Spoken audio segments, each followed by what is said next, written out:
ओम शांति।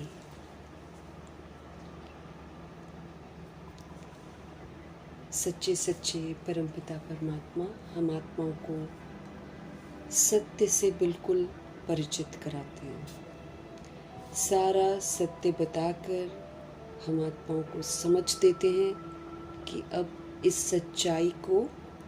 सच्चाई से फेस करके शांत रहकर, स्थिर रहकर, अचल अटूल रहकर पार करना है। स्पष्ट कर देते हैं पहले से ही कि भाई देखो, तमो प्रधानता बढ़ जाएगी, वायुमंडल और भी तमोगुणी बन जाएगा, टेंशन और बढ़ जाएगी, परिस्थितियाँ और तमो प्रधान बन जाएंगी, प्रकृति, लौकिक संबंध, दैवी परिवार द्वारा परीक्षाएं बहुत आएंगी, ठिकाना बिल्कुल नज़र नहीं आएगा, प्राकृतिक आपदाएं आएंगी, नुकसान होंगे, व्यवहार सबके बदल जाएंगे, स्नेह, आज़ादी, खुशी सब गायब हो जाएगी, समाप्त हो जाएगी, डर बढ़ जाएगा। भगवान जी पहले ही बता देते हैं, क्योंकि कर्म खोटे हो रहे हैं इसलिए सब कुछ बिगड़ेगा ही बिगड़ेगा, क्योंकि बिगड़ने के बाद फिर सही होगा, है ना। तो इसीलिए गलत फहमी में नहीं रखते हैं कि हाँ भाई तुम मेरे बन गए हो, तुम मुरली पढ़ रहे हो तो बस कुछ नहीं होगा। होगा, सब कुछ होना है, लेकिन हमें क्या करना है, हमें ये स्मृति सदा बनी रहे। जो स्मृतियाँ बाबा दिलाते हैं हमको, वो स्मृति मुझे बनी रहे और उस स्मृति के प्रमाण उस समय मुझे क्या करना है वो मुझे याद रहे, भगवान की शिक्षाएं मुझे समय पर याद रहे। तो फिर हम क्यों क्या करने से बच जाएंगे, हलचल में आने से बच जाएंगे, फेल होने से बच जाएंगे। तो स्पष्ट सच्चाई बताने वाले सच्चे सच्चे परमपिता परमात्मा जी का तहे दिल से हम धन्यवाद करेंगे। और जो सच्चाई को समझकर सदा ही बाबा की शिक्षाओं को बुद्धि में रखकर सारे पेपरों में एकदम फुल पास हुए हैं, ऐसे व्यक्त ब्रह्मा, अव्यक्त ब्रह्मा, गुप्त बड़ी माँ, big brother, great great grandfather का रोल प्ले करने वाली वंडरफुल आत्मा जी का तहे दिल से धन्यवाद करेंगे। ब्रह्मा जी का धन्यवाद करेंगे। धन्यवाद करते हुए दोनों वंडरफुल हमारे ज़बरदस्त लाइट्स जो हैं, जो हमको प्रकाश देते हैं, ऐसी दोनों ज़बरदस्त लाइट्स को हाजिर नाजिर करते हुए मीठे परमात्मा जी के मीठे महावाक्य हम उन्हीं से समझेंगे। और ये जो समझ है, ये समझ पूरे वायुमंडल में फैले, तत्वों में फैले, प्रकृति में फैले, इसकी बड़ी ज़रूरत है। यूनिवर्स में फैले, सारी रूहों तक पहुँचे, बहुत ज़रूरत है। खास उन रूहों तक पहुँचे जो इस समय वृद्ध शरीरों में हैं लेकिन रिश्तों में हैं, और गालियाँ भी खा रही हैं, दुर्दशा भी सह रही हैं, तो उनका मन गृहस्थ से हट जाए और परमपिता परमात्मा के साथ लग जाए। वो लोग खुश रहें, सदा खुश रहें, सदा संतुष्ट रहें भगवान के साथ। ये हम दिल से दुआ करेंगे। मीठे बाबा की मीठी मुरली उन रूहों तक पहुँचे जो हम आत्माओं के साथ नकारात्मकता से कनेक्टेड हैं, चारों दिशाओं से। सभी आत्माओं का बुद्धि का युग हम आत्माओं से हटे, परमपिता परमात्मा जी के साथ लगे। और फिर मीठे बाबा की मीठी मुरली की समझ उन आत्माओं तक पहुँचे जो हमारे साथ लौकिक में कनेक्टेड हैं। लौकिक में जितने भी रिश्ते हैं, सभी रूहों तक प्रभु जी की मुरली की समझ पहुँचे, ताकि उन आत्माओं का बुद्धि का युग भी हम आत्माओं से हट जाए, सत्य परमपिता परमात्मा जी के साथ लग जाए। मीठे मीठे प्यारे प्यारे शिव बाबा की मुरली उन रूहों तक पहुँचे जो इस समय आकारी शरीरों में हैं, शरीर रोज़ छोड़ रही हैं आत्माएं, और उनसे संबंधित जितनी भी रूहें हैं वो भी बड़ी बेचैन हैं। ऐसी रूहों तक भी प्रभु जी की समझ पहुँचे। उन आत्माओं तक पहुँचे जो गर्भजल में प्रवेश कर गई हैं, जो हॉस्पिटलों में पीड़ित हैं, घरों में पीड़ित अवस्था में हैं, जो प्राकृतिक आपदाओं की शिकार हैं और दैहिक हिंसाओं की शिकार हैं, जो माया के प्रकोप के कारण अलबेली हो गई हैं, जो तंत्र मंत्र के कारण अलबेली हो गई हैं, जो रूहें वाम मार्ग में चली गई हैं, जो वाम मार्ग में जाने की तैयारी कर रही हैं, जो कुमार कुमारियों के शरीरों में हैं, छोटे शरीरों में विराजमान आत्माएं हैं, उन रूहों तक प्रभु जी की समझ पहुँचे।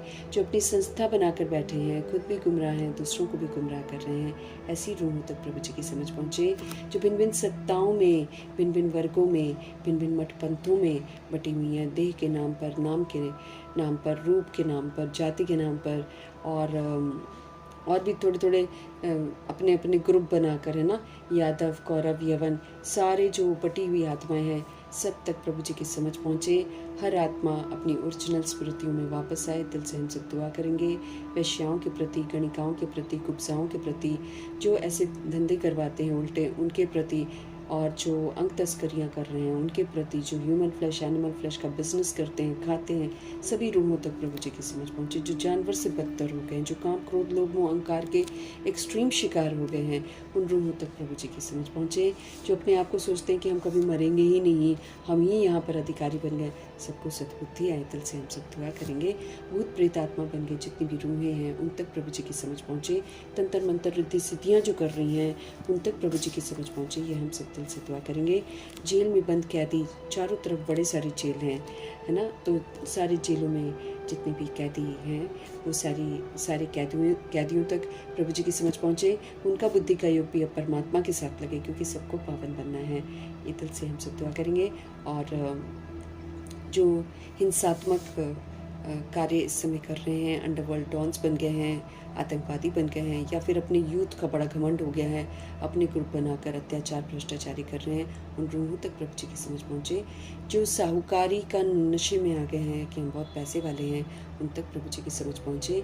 जो फिल्म इंडस्ट्री की रूहें हैं, जो गंदे गंदे गीत बना रहे हैं, गंदे पिक्चर बना रहे हैं, हिंसात्मक चीज़ें दिखा रहे हैं, देह में फंसा रहे हैं, ऐसी आत्माओं को खुद के देह से ही वैराग आ जाए, तो इस तरह के हरकतें जो हैं सभी ख़त्म हो जाएं, सिनेमा बनने की प्रथा ही बंद हो जाए, ये हम सब दिल से दुआ करेंगे। और परमात्मा संदेश जहाँ तक नहीं पहुँचा है, गांव पड़ोसी या शहर जहाँ तक भी नहीं पहुँचा है, या फिर पहुँचता है तो आत्माओं का मन ही नहीं है सुनने का, है ना, ऐसी रूहों के अंदर भी वैराग आए, ऐसी रूहों को भी सत्य जानने का जो एक उमंग है, एक लालसा है, वो होनी चाहिए।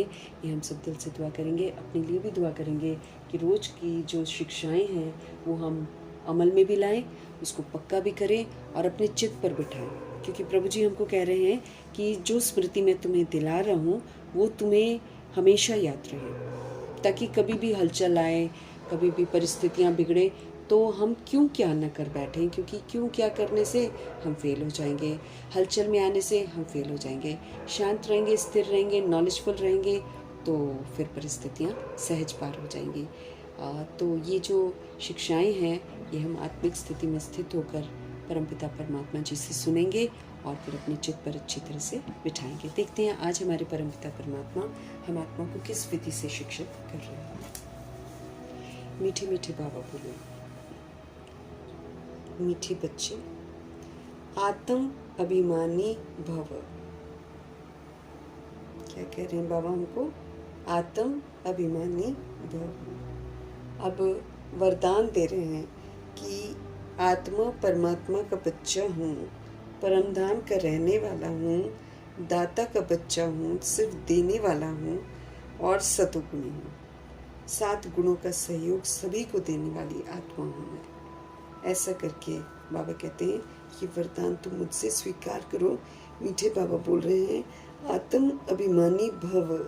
चलते फिरते उठते बैठते यही अभ्यास करते रहो तो तुम्हारी बहुत उन्नति होती रहेगी। जब हम हर समय आत्मिक स्मृति में रहेंगे, जब हम हर समय परमात्मा की स्मृति में रहेंगे, जब हम हर समय अपने अनादि आदि विशेषताओं की स्मृति में रहेंगे, जब हम इस स्मृति में रहेंगे कि मैं देने वाली आत्मा हूँ, तो फिर उठते बैठते जब मैं आत्मा यही अभ्यास करती रहूँगी तो फिर बाबा यकीन दिलाते हैं कि सतोगुणी पाठ बजाते हुए, स्मृति में रहते हुए हम सोल कॉन्शियस बनते जाएंगे, अर्थात हमारी उन्नति होती रहेगी। हम अनादि आदि विशेषताओं को यूज़ करके, सत्यता दिव्यता की विशेषताओं को यूज़ करते हुए आगे बढ़ते ही चले जाएंगे। आत्म अभिमानी होकर ही हम बढ़ेंगे, इस बात का हमको विशेष ध्यान रखना है। भव जो वरदान हमको बाबा से मिला हुआ है, इसको फलीभूत करना है, मीन्स इसको हमको करके देखना है, तब ये फलीभूत होता है।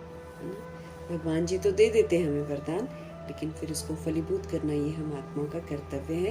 तो आत्म अभिमानी मतलब भगवान का बच्चा हूँ मैं निराकार हूँ और निराकार धाम का रहने वाला हूँ। मैं किसी से कुछ लेने वाली आत्मा नहीं हूँ, मैं तो सिर्फ देने वाली आत्मा हूँ। और क्या देती हूँ?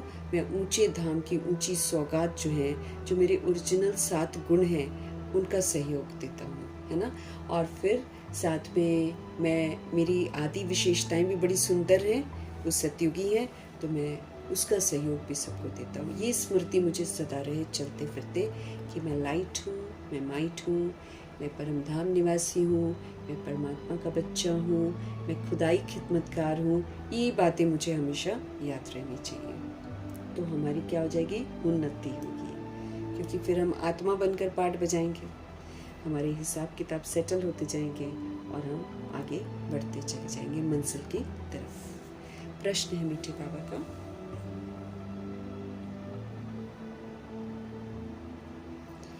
बाप की एक्यूरेट याद चाहिए, है ना। तो बाप की एक्यूरेट याद किन बच्चों की बुद्धि में रहेगी?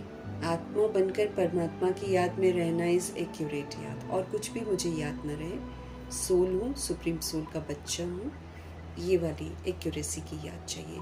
तो बाप की एक्यूरेट याद किन बच्चों की बुद्धि में रहेगी? उत्तर है मीठे परमात्मा का, जिन बच्चों ने बाप को एक्यूरेट जाना है। कई बच्चे कहते हैं कि बिंदु को भला हम कैसे याद करें, भक्ति में तो अखंड ज्योति समझकर याद करते आए हैं, अभी ये छोटी सी बिंदी कहकर मूंझ जाते हैं। इसलिए पहले पहले तो भगवान जी कहते हैं कि ये निश्चय हो कि बाप जो है वो अखंड ज्योति नहीं है जैसे लोगों ने बता रखा है, वो तो अति सूक्ष्म बिंदु है, अति सूक्ष्म। जैसे हम आत्माएं अति सूक्ष्म है, दिखाई नहीं देती हैं, ऐसे हमारे परमपिता परमात्मा भी अति सूक्ष्म है, रूह है वो बॉडी नहीं है, वो रूह है। तब याद एक्यूरेट रह सकती है रियलाइजेशन के साथ ना। और जब हम खुद को भी रियलाइज कर देते हैं तब भी हमारे लिए बहुत इजी हो जाता है भगवान जी को समझना। तो जैसे मैं रूह अति सूक्ष्म हूँ, ऐसे मुझ रूह के परमपिता परमात्मा भी अति सूक्ष्म है इस स्मृति से। और वो स्मृति जो हम आत्माओं को अज्ञानतावश आत्माओं ने दिलाई है कि अखंड ज्योति है वो, है ना, हम देख नहीं सकते हैं उनको, ऐसे करके लोगों ने भगवान की वो करी हुई है, परिभाषा दे रखी है। तो लोग फिर सोचते हैं कि भाई वो तो अखंड ज्योति है, उसको तो देख नहीं सकते हम। तो ऐसा नहीं है, हमें अनुभव करना है। जैसे मैं रूह अपने आप को देख नहीं सकती हूँ, ऐसे हम सुप्रीम रूह को भी देख नहीं सकते हैं। और अगर हम देख भी लेंगे तो ज्योति बिंदु एकदम सूक्ष्म बिंदु है, तो देखकर भी क्या कर लेंगे, हम सारे ही एक जैसे हैं। लेकिन रियलाइज करना, अनुभव करना, जानना, महसूस करना, इससे फिर हम आत्माएं अब हम अपने आप को भी जान पाते हैं और हम अपने परमपिता परमात्मा को भी जान पाते हैं। तो जिन बच्चों ने बाप को एक्यूरेट जाना है, कई बच्चे कहते हैं कि बिंदु को भला हम कैसे याद करें, भक्ति में तो अखंड ज्योति समझ याद करते थे, अभी तो बिंदी कहकर हम कंफ्यूज हो जाते हैं। इसलिए पहले पहले तो हमको ये निश्चय हो जाए कि बाप जो हमारा है वो अखंड ज्योति नहीं है, वो तो अति सूक्ष्म बिंदु है, तब याद एक्यूरेट हमारी रह सकती है। ओम शांति। सभी बच्चे याद में बैठे हैं, मन मना भव, मन प्रभु में लगाना है। आत्मा के अंदर जो मन है उस मन को अब प्रभु में लगाना है। ये संस्कृत अक्षर मन मना भव वास्तव में है नहीं, बाप ने जब सहज राजयोग सिखाया है तब ये संस्कृत अक्षर बाबा ने नहीं बोले हैं। ये गीता में आता है मन मना भव, लेकिन बाबा ने यूज नहीं करा है। लेकिन बाबा इसका अर्थ जरूर समझाते हैं कि इसका अर्थ है मन ही मन प्रभु को याद करो।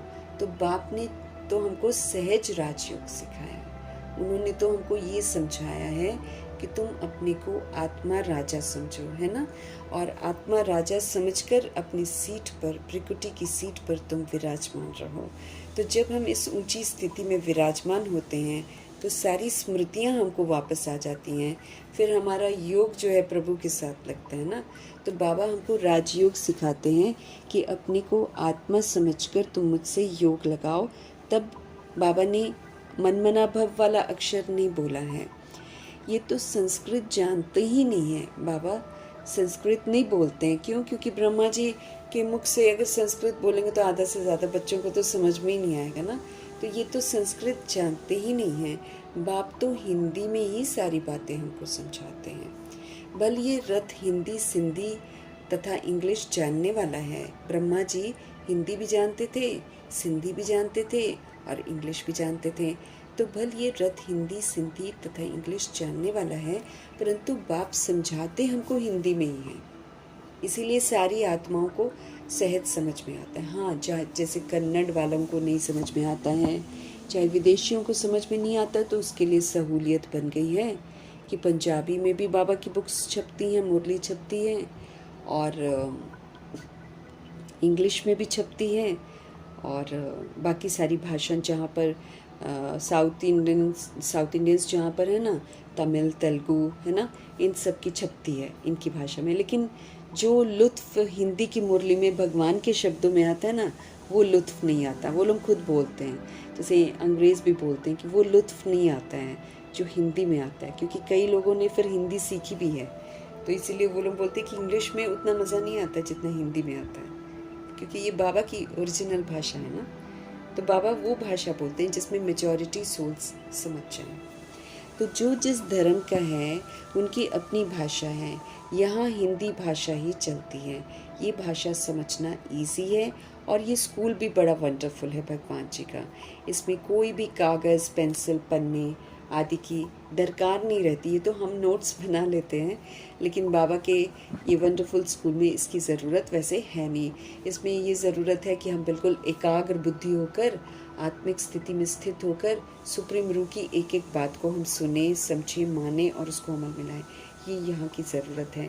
लेकिन वही है कि हम वो जो है ना, पेंसिल पन्ने इसलिए यूज़ करते हैं ताकि हमको बाबा के पॉइंट्स याद रहें। वैसे यहाँ पर ज़रूरत नहीं है, जैसे स्कूलों में ज़रूरत है ना, इतनी कॉपियाँ खरीदो, इतना वो खरीदो, ये बहुत मस्ट हो गया ना वहाँ पे स्कूलों में। लेकिन अब ऐसा यहाँ पर नहीं होता बाबा के स्कूल में। ये वंडरफुल स्कूल है और इसमें सारे लोग आते हैं, पूरा ख़ानदान आके पढ़ सकता है। दादा दादी, पोतरे पोतरियाँ, mummy papa, everybody can come and यहाँ पर पढ़ सकते हैं, है ना। तो इसमें कोई भी कागज़, पेंसिल, पन्ने आदि की दरकार नहीं रहती है। यहाँ तो सिर्फ एक अक्षर को हमको याद करना है, अपने बाप को याद करना है, गॉड को अथवा ईश्वर को अथवा परमपिता परमात्मा को याद। कोई याद न करे ये मुश्किल है। याद सभी करते हैं क्योंकि दुख है, संकट है, परेशानियाँ हैं, सोल्स याद तो सभी करते हैं, लेकिन जानते नहीं हैं, इसलिए कनेक्शन होता नहीं है, इसलिए भगवान से ताकत मिलती नहीं है। रूहें शिकवे शिकायत करती रहती हैं, झुलसती रहती हैं, अपने अपने तरीके से सारी मुसीबतों को पार करती हैं। तो बाबा स्पष्ट कर रहे हैं, गॉड को अथवा ईश्वर को अथवा परमपिता परमात्मा को कोई याद न करे ये तो मुश्किल है। याद सभी करते हैं, परंतु उनकी पहचान किसी को नहीं है। इसलिए लक्ष्मी नारायण को भी भगवान बोल लेते हैं, वो तो है ना, वो जो होता है सबको भगवान बोल लेते हैं, ऐसे होते हैं वो लोग, परंतु उनकी पहचान नहीं है ना। तो बाप ही आकर अपनी पहचान उनको देते हैं, बाप ही आकर अपनी पहचान देते हैं। पिता है ना, तो पिता ही आकर हमको अपनी पहचान देते हैं कि वो कौन है ना, और वो किस विधि से हमारे हैं, हम कौन हैं, हर चीज़ की हमको पहचान भी मिलती है भगवान से।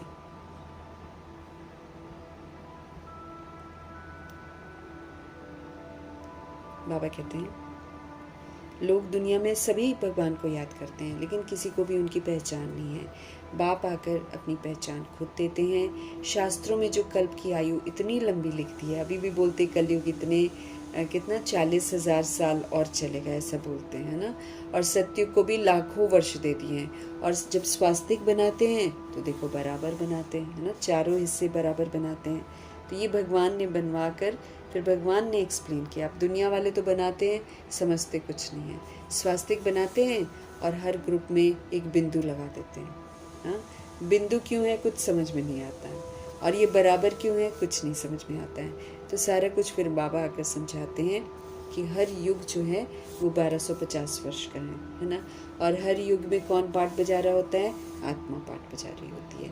तो वो आत्मा की जर्नी को दर्शाता है कि जब आत्मा सतयुग में होती है तो कैसी होती है। ऊपर जो स्वास्तिक बना होता है वो कैसा होता है, देने वाला पोजीशन होता है ना।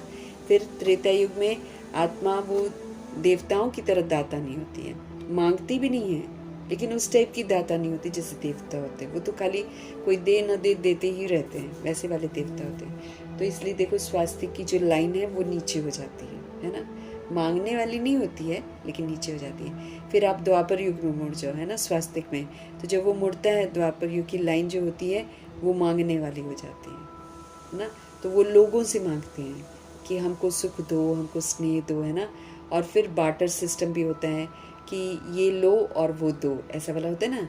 जैसे पुराने ज़माने में क्या करते थे, गेहूँ, कुछ गुड़ चाहिए तो गेहूँ उनके घर में बहुत सारा होता था, तो एक मुट्ठी गेहूँ देते थे और एक वो जो उधर से उतना ही का गुड़ लेते थे। ऐसे बार्टर सिस्टम होता था। आजकल है ना पैसे देते हैं, पहले नहीं करते थे ऐसे, पहले चीज़ों को देकर दूसरी चीज़ लेते थे, ऐसे होता था। तो वहाँ पर आप देखेंगे स्वास्तिक में मांगने वाला स्टाइल हो जाता है कि दो और लो वाला टाइप का, है ना, आप दो फिर हम आपको देंगे, ऐसा वाला सिस्टम। और कलयुग में आ जाओ तो स्वास्तिक ऊपर को हो जाता है। अब ये जो स्थिति है कलयुग में, ये तो मांगने की है, भगवान से मांगते ही रहते हैं, मांगते ही रहते हैं, कभी तृप्ति नहीं होते हैं। ये दे दो, वो दे दो, वो दे दो, इस तरह प्यासे भूखे इंसान जो है ना मांगते रहते हैं। तो ये स्वास्तिक जो है एक्चुअली दर्शाता है एक आत्मा की अवस्था का, कि आत्मा कैसे पहले दाता है, फिर नीचे पोजीशन में मांगती तो नहीं है लेकिन द्वापर मांगती है, और कलयुग पूरा मांगती ही रह जाती है, कभी भी तृप्त नहीं होती। बिलियनियर्स मिलियनियर्स आत्माएं बन गई हैं लेकिन भूख प्यास मिटती नहीं है, और चाहिए और चाहिए। हमको पूरे वर्ल्ड पर राज्य करना है, सारा मेरे अंडर में होना चाहिए, खाना पीना हर चीज़ मेरे अंडर होनी चाहिए, फिर हम अपने तरीके से महंगा करके बेचेंगे। ऐसी वाली सबकी बुद्धि हो जाती है जब हम कलयुग में आ जाते हैं। तो इसीलिए बाबा हमको समझ देते हैं कि इंसान आज पूजा तो बहुत करता है, भक्ति का विस्तार भी बहुत हो गया, परंतु भगवान जी को नहीं जानते हैं, इसलिए किसी का भी किसी के साथ कनेक्शन जुड़ता ही नहीं है। तो भगवान जी बोल रहे हैं कि ये मुश्किल मना किसी को समझ में आता है कि भगवान कौन है। याद ऐसा कोई नहीं है कि जो याद ना करता हो, लेकिन गणेश को भी भगवान बोल देंगे, हनुमान जी को भी भगवान बोल देते हैं, हर किसी को भगवान बोल देते हैं आत्माएं। पहचान नहीं है, बाप ही आकर फिर अपनी पहचान देते हैं। शास्त्रों में जो कल्प की आयु इतनी लंबी लिखती है, 40,000 और कलयुग चल सकता है क्या? आज की हालत को अगर हम देखें और उन लोगों की बात सुने जो शास्त्र लिखते हैं, जो ये बताते हैं कि 40,000 वर्ष अभी और चलेगा, तो क्या हम सोच सकते हैं कि 40,000 चल सकता है? नहीं चल सकता है। तो युग सारे एक बराबर होते हैं, 1250 वर्ष के होते हैं, लेकिन आत्माएं जो समझाती हैं अपने मत बुद्धि से, वो फिर सत्युग को लाखों बोल देती हैं, कलयुग को हजारों बोल देती हैं, ऐसे करके अपनी मनमत से आत्माओं को गुमराह करके रखा हुआ है। चलो 40,000 अगर बात करते भी हैं कि चलो कलयुग के 40,000 हैं, तो क्या कोई व्यक्ति 40,000 का होता है क्या जो कि निश्चिंत होकर बैठ जाए? लेकिन वही है कि दिमाग काम करता नहीं है, इसलिए अपनी अपनी कहानियाँ बनाकर बैठे हुए हैं। बाप आकर हर बात हमको समझाते हैं, शास्त्रों की सच्चाई हमको आकर समझाते हैं। बहुत बड़ी बात भी नहीं है। अहिल्याएँ भी और वृद्ध माताएं क्या समझेंगी? अहिल्याएँ जो ने पत्थर बुद्धि जो होते हैं उनको अहिल्या बोलते हैं, और जो वृद्ध होती हैं जो पढ़ी लिखी नहीं भी होती हैं ना, बहुत ओल्ड होती हैं, तो बॉडी उनकी ओल्ड होती है, वो फिर क्या समझेंगे? ये तो बहुत ही सहज है, कोई छोटे बच्चे भी समझ सकते हैं। भगवान जो ज्ञान समझाते हैं ना, वो तो आराम से समझ सकते हैं, लेकिन बाकी अहिल्या और वृद्ध शरीरों में जो सोल्स हैं वो शास्त्रों को नहीं समझ सकती। शास्त्र क्या होते, क्या कहते, वो नहीं समझ आता है। लेकिन बाबा जो ज्ञान सुनाते हैं, इसमें 5 साल का बॉडी में भी सोल जो होती है वो भी समझ जाती है। 5 साल क्या, उससे भी कम वाली सोल भी समझ जाती है आजकल तो बाबा कहते हैं बच्चे तो समझ सकते हैं ना। बाबा अक्षर कोई नया नहीं है। शिव के मंदिर में जाते हैं तो बुद्धि में आता है कि शिव बाबा है और वो निराकार है। सभी मनुष्य मात्र बाबा कहते हैं। हम सर्व आत्माओं का बाप एक ही है। हम सभी सोल्स हैं और हम सभी सोल्स के जो फादर हैं वो शिव पिता परमात्मा। We need to accept this, क्योंकि बाकी कुछ भी मेरा नहीं है, ये भी मुझे एक्सेप्ट करना है। ईजी रहेगा हमारे लिए ज़िंदगी को फेस करना, पेपरों को पास करना बहुत इजी रहेगा। इसलिए बाबा हमको वो ये बोलते हैं कि जो स्मृतियाँ मैं तुम्हें दिलाता हूँ ना, उन स्मृतियों को अपने चित्त पर बिठा लो। ये सच्ची स्मृतियाँ हैं, इनसे विस्मृत नहीं होना है, क्योंकि इनसे हम विस्मृत होंगे तो फिर हम दुखी परेशान होते रहेंगे, और फिर दुखी परेशान तो होंगे ही होंगे, लेकिन सबसे बड़ी बात है कि हमारी दुर्गति हो जाएगी, सदगति नहीं होगी ना। तो इसलिए हर बात को यथार्थ समझना है कि जब बाबा कह रहे हैं कि सब कुछ चेंज होगा, जो दिखाई देता है वो नहीं रहेगा, और जो नहीं दिखाई देती है वो पवित्र बनकर घर वापस जाएगी, और कुछ आत्माएं नई दुनिया में आएंगी। तो इन बातों को हमें बुद्धि में, चित्त में बिठा कर रखना है, ताकि हम कभी भी विचलित न हो जाएं। ये तो बहुत सहज है, कोई छोटे बच्चे भी समझ सकते हैं। बाबा अक्षर कोई नया नहीं है। शिव के मंदिर में जाते हैं ना, तो बुद्धि में आता है कि ये शिव बाबा है और वो निराकार है। अब हमको समझ में आता है। अब मंदिर में देखो, जितनों ने बॉडी ली है, सबका बॉडी वाला यादगार है, चाहे फिर शंकर ही क्यों ना हो। तो शंकर भी आकारी बॉडी में दिखाए हुए हैं, उनका भी बॉडी दिखाया हुआ है, लेकिन एक शिव को ही बॉडी नहीं दिखाया। अब ये अलग बात है कि लोग शिव और शंकर को मिला देते हैं, लेकिन शिव ही निराकार क्यों है?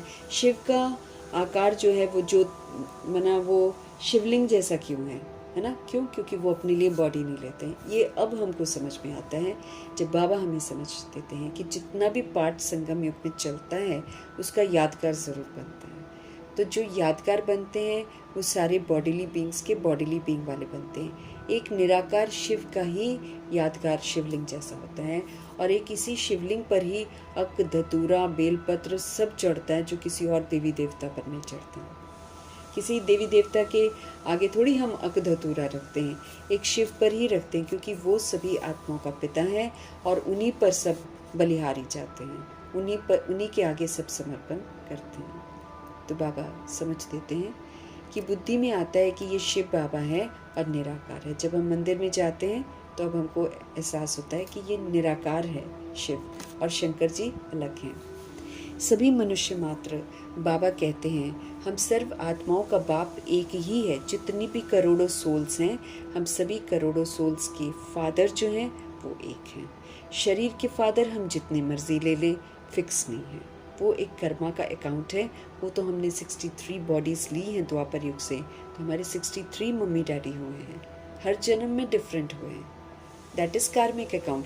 कभी हम किसी के माँ बाप बन गए हैं, तो कभी कोई हमारा माँ बाप बन गया है, कभी कोई बच्चा बनकर आ गया है, कभी हम मेल बन गए हैं, कभी हम फीमेल बन गए हैं। ये तो सारा अपने कार्मिक अकाउंट से हम बनते हैं। बाकी ऐसा नहीं है कि एक ही फादर हमारा फिक्स होता है। एक फादर नहीं है हमारा। एक फादर तो हम रूहें हैं जो एक्ट करती हैं इस ड्रामा में। हम रूहों का एक फादर है, और वो है सुप्रीम रूह।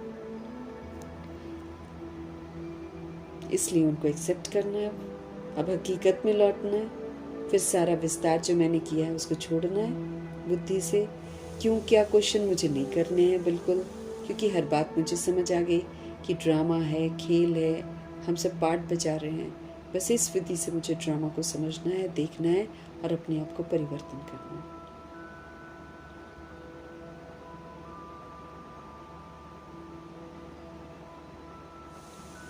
तो बाबा समझ दे रहे हैं कि सभी आत्माएं, जितनी भी करोड़ों आत्माएं करोड़ों शरीर में दिखाई दे रही हैं, वो करोड़ों आत्माओं का बाप ओनली वन, और वही साथी है उसका। बाकी सारा टेम्पररी है। तो ये भी हमको बहुत अच्छे से एक्सेप्ट करना है। शरीर का बाप रोल, जैसे खेल खेलते हैं, मूवी देखते हैं, मूवी में एक्टिंग करते हैं ना, तो यहाँ भी तो हम एक्ट ही तो कर रहे हैं, और कर क्या रहे हैं? अभी हम एक्टिंग करना बाबा से सीख रहे हैं, अच्छी वाली, नहीं तो हमारी बैड एक्टिंग हो गई थी। तो अब हम अच्छी वाली एक्ट बाबा से सीख रहे हैं, फिर से सतोगुणी बनने की तैयारी कर रहे हैं।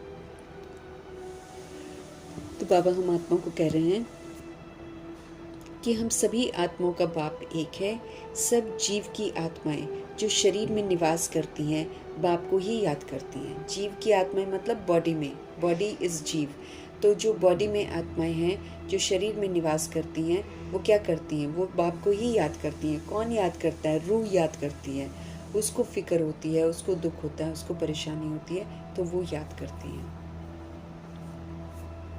सब धर्म वाले जो भी हैं, सब परमपिता परमात्मा को याद ज़रूर करते हैं। अब क्राइस्ट को मानेंगे, इब्राहिम को मानेंगे, है ना, मानते हैं, लेकिन जब प्रॉब्लम्स आती है ना, ओ गॉड अल्लाह बचाओ, हाँ, जब सुनामी आती, चाहे कुछ आता है तो भागते हैं तो अल्लाह रहम करो, या कोई खून खराबा होता है तो अल्लाह रहम करो, ऐसे बोलते हैं। याद सब करते हैं लेकिन जानते नहीं हैं। तो बाबा कहते हैं जितनी बॉडी में सोल्स है ना, जीव की आत्माएं जो शरीर में निवास करती हैं, रहती हैं, वो बाप को ही याद करती हैं। सब धर्म वाले जो भी हैं, सब परमपिता परमात्मा को याद ज़रूर करते हैं, शिव बाबा को ही याद करते हैं, लेकिन जानते नहीं हैं, बस गॉड गॉड खाली बोलते रहते हैं। लाइट को याद करते हैं, लाइट को एक्सेप्ट करते हैं। वो है परमधाम में रहने वाला बाप, जिनको याद करती हैं सोल्स। हम भी वहाँ के ही रहने वाले हैं। अब हमको क्या याद रखना है, हम वहाँ के रहने वाले हैं, परमधाम के रहने वाले हैं। तो अब सिर्फ बाप को मुझे याद करना है। अब मुझे समझ मिल रही है, क्योंकि मुझे अब ओरिजिनलिटी में अपने लौटना है, घर वापस जाना है। इसलिए मुझे रियलाइज़ करना कि मैं भी एक रूह हूँ जिसने बॉडी ले रखी है, और मुझ रूह का परमपिता परमात्मा पिता है, और मैं आत्मा परमधाम की रहने वाली हूँ। मुझे वही सुप्रीम धाम में जाना है। फिर से मुझे अपने आप को ठीक करना है और फिर इज्जत से वापस घर जाना है। तो बाबा हम आत्मा को समझ देते हैं कि परमात्मा परमधाम में रहते हैं, हम सभी रूहें भी वहीं की रहने वाली हैं। तो अब सिर्फ हमको क्या करना है, अपने शिव बाबा को याद करना है। चाहते भी हैं कि हम पावन बने। हर आत्मा ना गलत काम करती है, लेकिन उसको ये नहीं मालूम है कि काम विकार गंदा है, लेकिन वो अंदर से ये ज़रूर फील करती है कि मुझे प्योर बनना, मुझे प्योर बनना।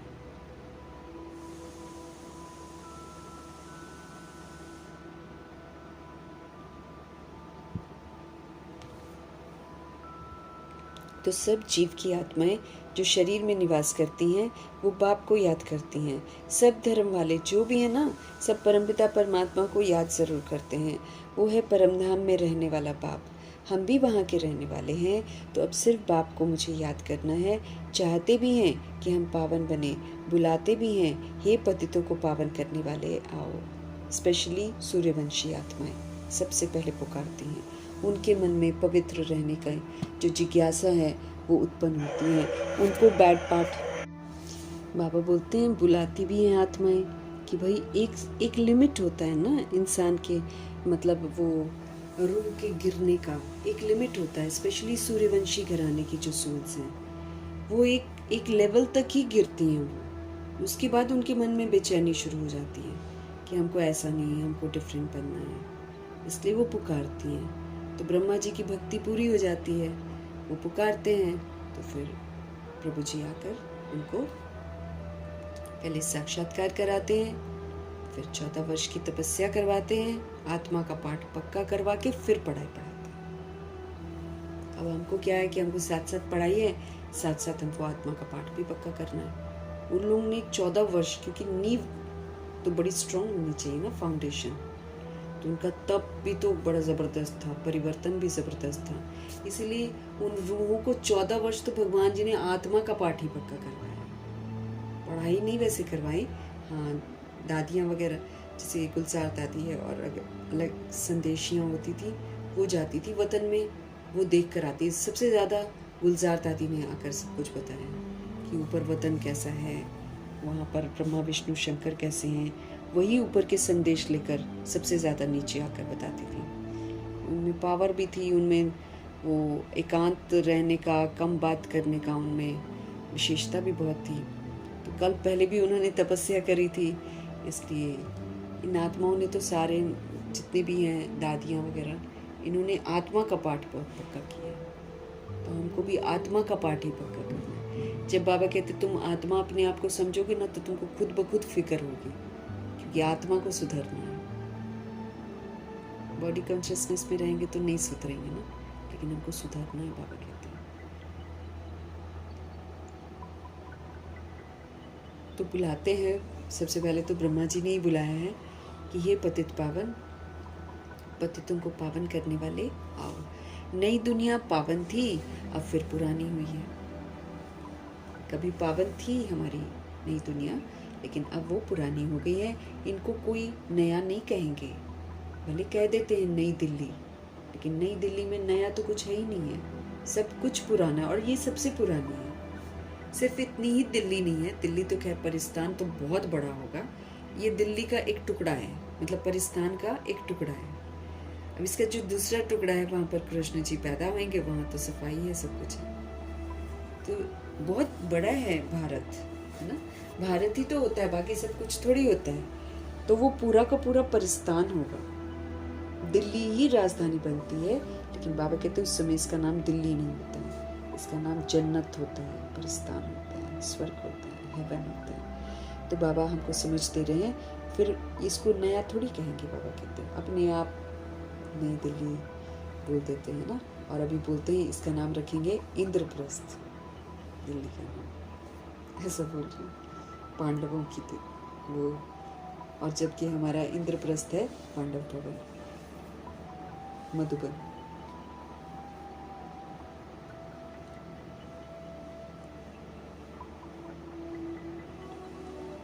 बाबा कह रहे हैं भारतवासी जानते हैं नए भारत में देवी देवता राज्य करते थे। अब हम जानते हैं भारतवासी कौन, जो भारत को स्वर्ग बनाते हैं, सिर्फ वही भारतवासी हैं। तो भारतवासी बाबा के बच्चे बनते हैं। तो भारतवासी जानते हैं कि नए भारत में देवी देवता राज्य करते थे। जब नया भारत था तो उसके आगे क्या था, संगम, है ना। नया भारत था ना, तो नए भारत के पहले क्या था, नए भारत के पहले संगम था, अमृत वेला था। उस अमृत वेले में हमारे शिव बाबा आते हैं, उस अमृत वेले में हमको सारा सच बताते हैं और फिर प्रकाश की ओर लेकर जाते हैं।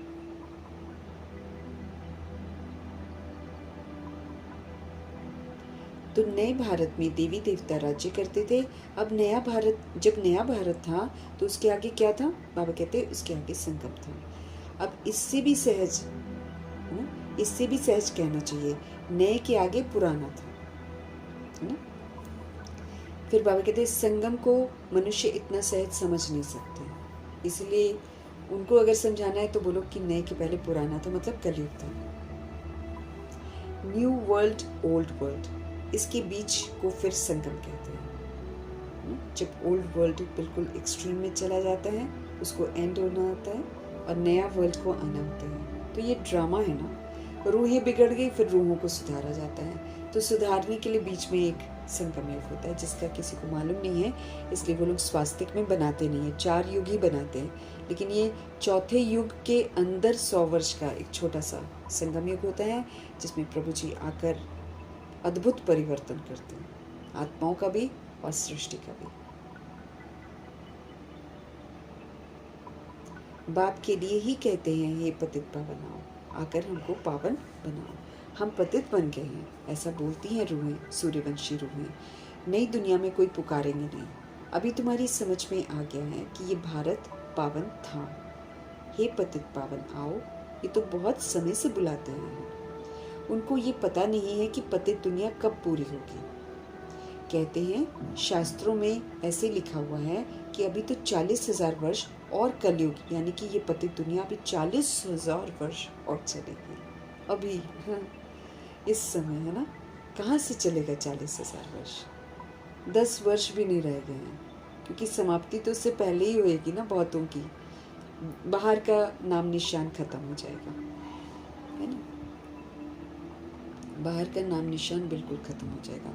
इधर हिंसा करने के लिए सारी तैयारियां हैं, सब तरह की हिंसा के लिए तैयारियां हैं यहाँ पर। ये हम लोग समझते हैं ना कि हाँ जेल से सत्ता छोड़ दे रही है ऐसे लोगों को, है ना, लेकिन होना ही है ऐसे।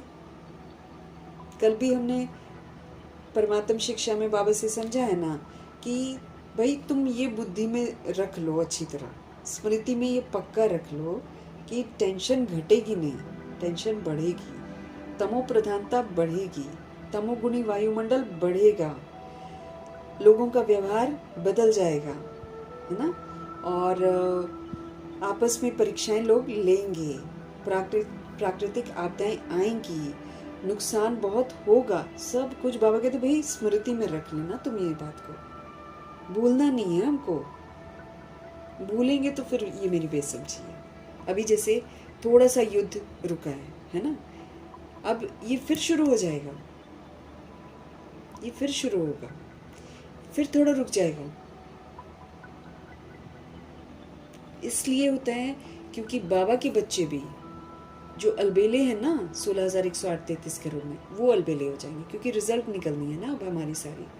तब जैसे ज्ञान मार्ग में जब से आए हैं, कुछ सोल्स अलबेली हैं, कुछ सोल्स गंभीरता से कर रही हैं, कुछ सोल्स कैसा कर रही हैं, कुछ सोल्स कैसा कर रही हैं, ऐसे वैरायटी स्टूडेंट्स हैं यहाँ पर बाबा के।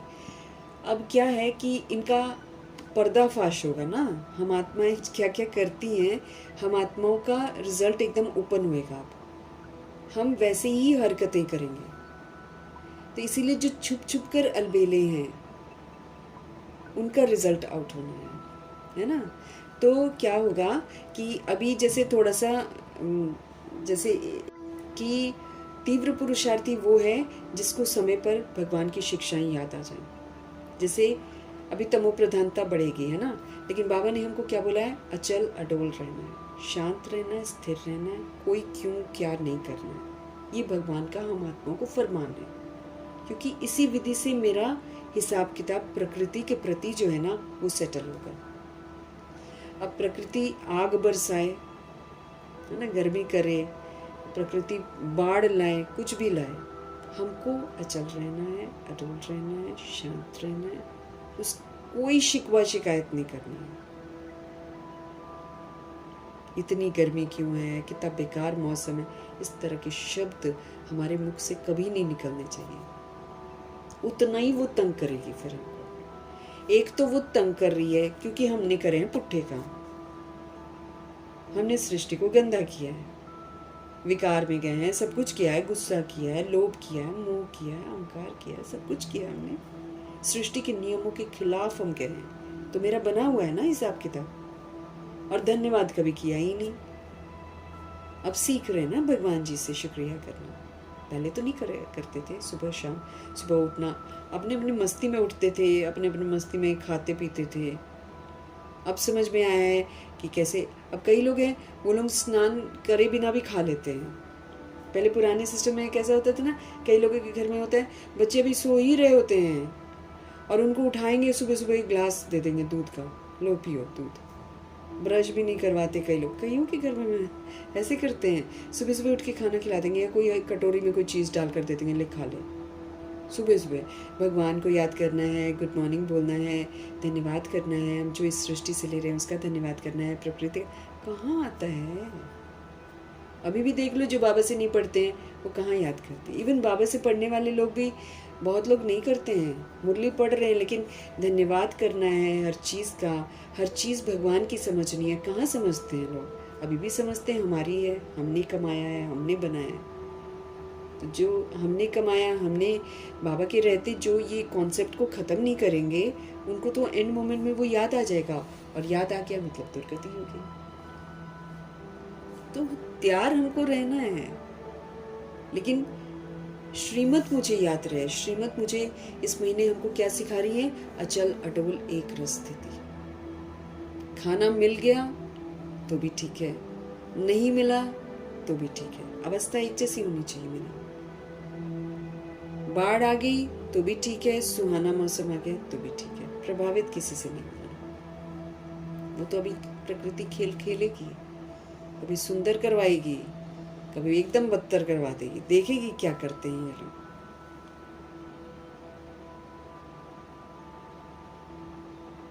40,000 वर्ष नहीं है, पतित दुनिया और पतितपना कितना जाएगा, हद तो पतितपना चला गया, हद चला गया है। अब और इससे ज्यादा, अभी आधा न्यूज तो हमको पता ही नहीं चलता है क्या हो रहा है दुनिया।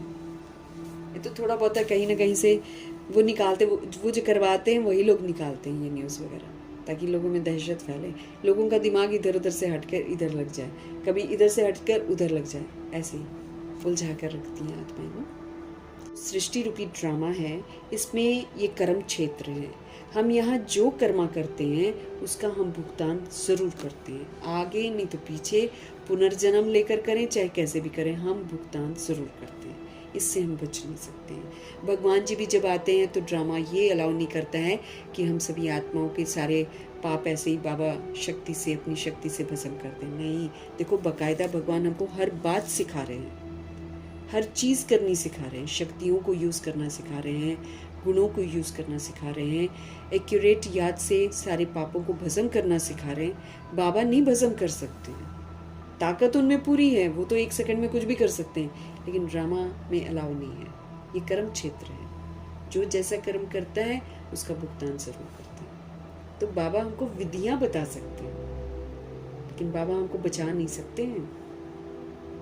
हाँ, अगर हम उनकी श्रीमत पर चलते हैं एक्यूरेसी से और उनकी छत्र छाया में हैं, जैसे कर्मयोगी फरिश्ता बनकर अगर हम पाठ बजा रहे हैं, है ना, हम संपूर्ण पवित्रता की सारी जितने भी नियम है पूरी किताब के वो हम पालन कर रहे हैं, फिर हम ऐसे थे ब्रह्मा बाप को फॉलो करके पाठ बजा रहे, फिर तो छत्र छाया बन गए, फिर तो वैसे ही प्रकृति और ड्रामा माफ़ कर देते, वो तो खुद ही माफ़ कर देते। तभी तो पानी आकर रुक जाएगा, तभी तो धरती हिलेगी नहीं उस जगह पर जिसने अपना होमवर्क पूरा किया होगा। उनको तो वो लोग खुद ही माफ़ कर देंगे, लेकिन बाकियों को छोड़ेगी नहीं प्रकृति और ड्रामा। ये नहीं छोड़ने वाले, हम लोग में से किसी को भी नहीं छोड़ेंगे अगर हमने स्मृति स्वरूप नष्ट मोहा का सबूत नहीं दिया। और जैसे कल जगदीश भाई कह रहे थे, नष्ट घृणा भी नहीं होनी चाहिए मुझे किसी के साथ। घृणात्मक काम करेंगी आत्माएं, घृणात्मक एकदम, लेकिन तो भी घृणा नहीं करनी है, इसमें भी हमें पास होना है। मोह को तो नष्ट करना ही है, वो तो आकर्षण से मोह होता है ना, लेकिन नफरत भी नहीं होनी चाहिए किसी सोल के साथ। बाबा कहते हैं कलयुग पतित दुनिया, हाँ, और कह देते 40,000 वर्ष। ये तो आजकल जगन्नाथपुरी जो है ना, ये थोड़ा ज़्यादा बोलते जा रहे हैं कि हाँ ख़त्म होने वाला है, ख़त्म होने वाला है। वरना तो शास्त्र जो है वो तो यही सोच कर बैठे हैं कि 40,000 अभी तो चलेगा, निश्चिंत रहो, खाओ पियो मौज करो।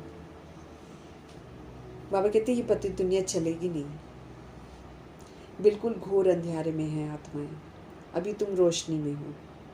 अभी कहेंगे ना, किसी को कहेंगे नहीं अब पॉपुलेशन बढ़ गई है और कितना आएगा, नहीं बहुत है, अभी बहुत है, सृष्टि पर अभी बहुत अनाज है, ऐसे बोलती हैं वो ये नहीं समझ रही हैं कि आबादी इतनी बढ़ गई है तो हर चीज़ घटती चली जा रही है, वो नहीं समझ रही हैं आत्मा, इसलिए ज्ञान में नहीं चलती हैं वो।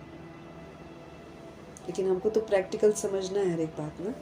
तो बाबा कहते हैं अभी तुम रोशनी में हो, बाप ने तुमको अब रोशनी में लाया है। होश में तो हम लोग अब आ रहे हैं, है ना, हम लोग भी तो बेहोशी थे जब बाबा नहीं मिले थे हमको, तब हमको थोड़ी दुनिया पुरानी लग रही थी, हम भी जी रहे थे इसमें, हम लोग भी घूम रहे थे, फिर रहे थे, वही खा रहे थे, एंजॉय कर रहे थे, बातें कर रहे थे, मस्ती मार रहे थे, स्कूल जा रहे थे, कॉलेज जा रहे थे, आ रहे थे, बैठे थे, जॉब कर रहे थे, सब कुछ कर रहे थे हम लोग। दुनिया पुरानी तो नहीं लग रही थी हमको। जब भगवान जी ने हमारे आत्मा के ऊपर काला पर्दा जो पड़ा है ना, उसको एक परत हटाई ना, तब जाकर समझ में आया, हाँ वाकई ये तो दुनिया पुरानी हो गई है। हम भी अंधेरे में थे, बाबा ने रोशनी में लाया है हमको। तो बाप ने तुमको अब रोशनी में लाया है। ये 5,000 वर्ष में सृष्टि का चक्र पूरा होता है। बाबा बताते कि भाई 5,000 वर्ष में देखो ये हाल है। हम भी देख सकते हैं ना, 20 साल पहले हमारी लाइफ कैसी थी और अभी कैसी लाइफ है। 20-25 साल पहले जो बच्चे पैदा हुए और पढ़ गए, वो फिर कहीं अपनी स्ट्रॉन्ग अवस्था में बाबा के ज्ञान में चलकर स्ट्रॉन्ग बन सकते हैं। अभी वाले बच्चे बेचारे, अभी जो और नए नए ला रहे हैं,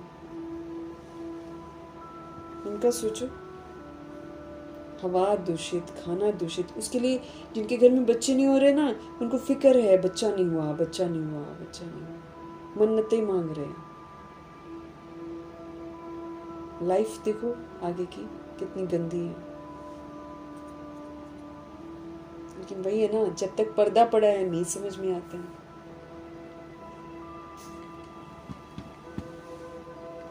बाबा कहते 5,000 वर्ष में ही पूरा हो जाता है ये।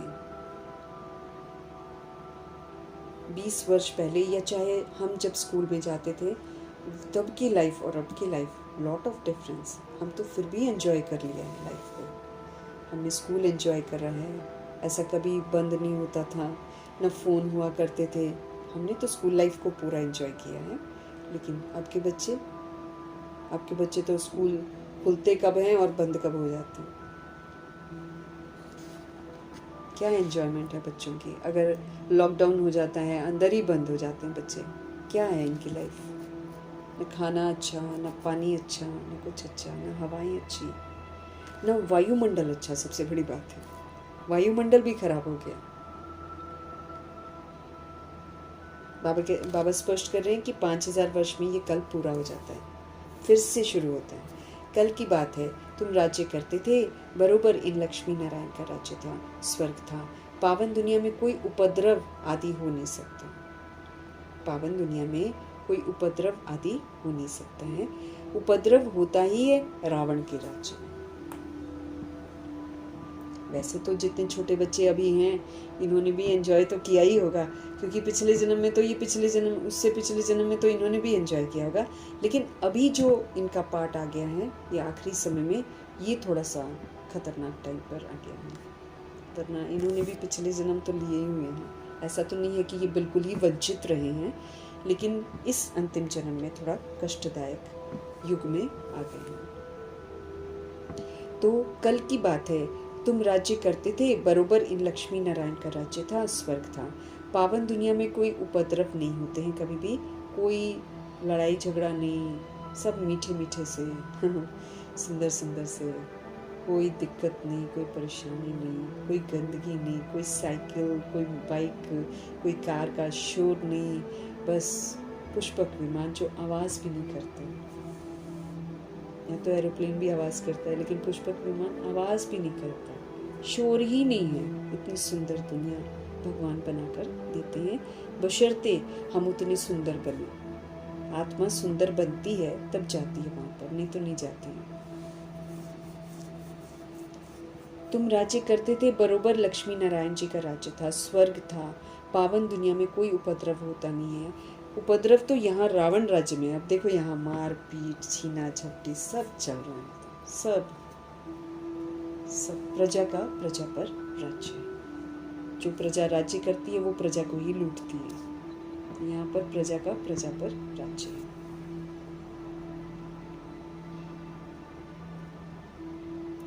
यहाँ तुमको बाप हर बात समझाते हैं, तुम सम्मुख कानों से सुनते हो, जैसे दादियों वगैरह है ना।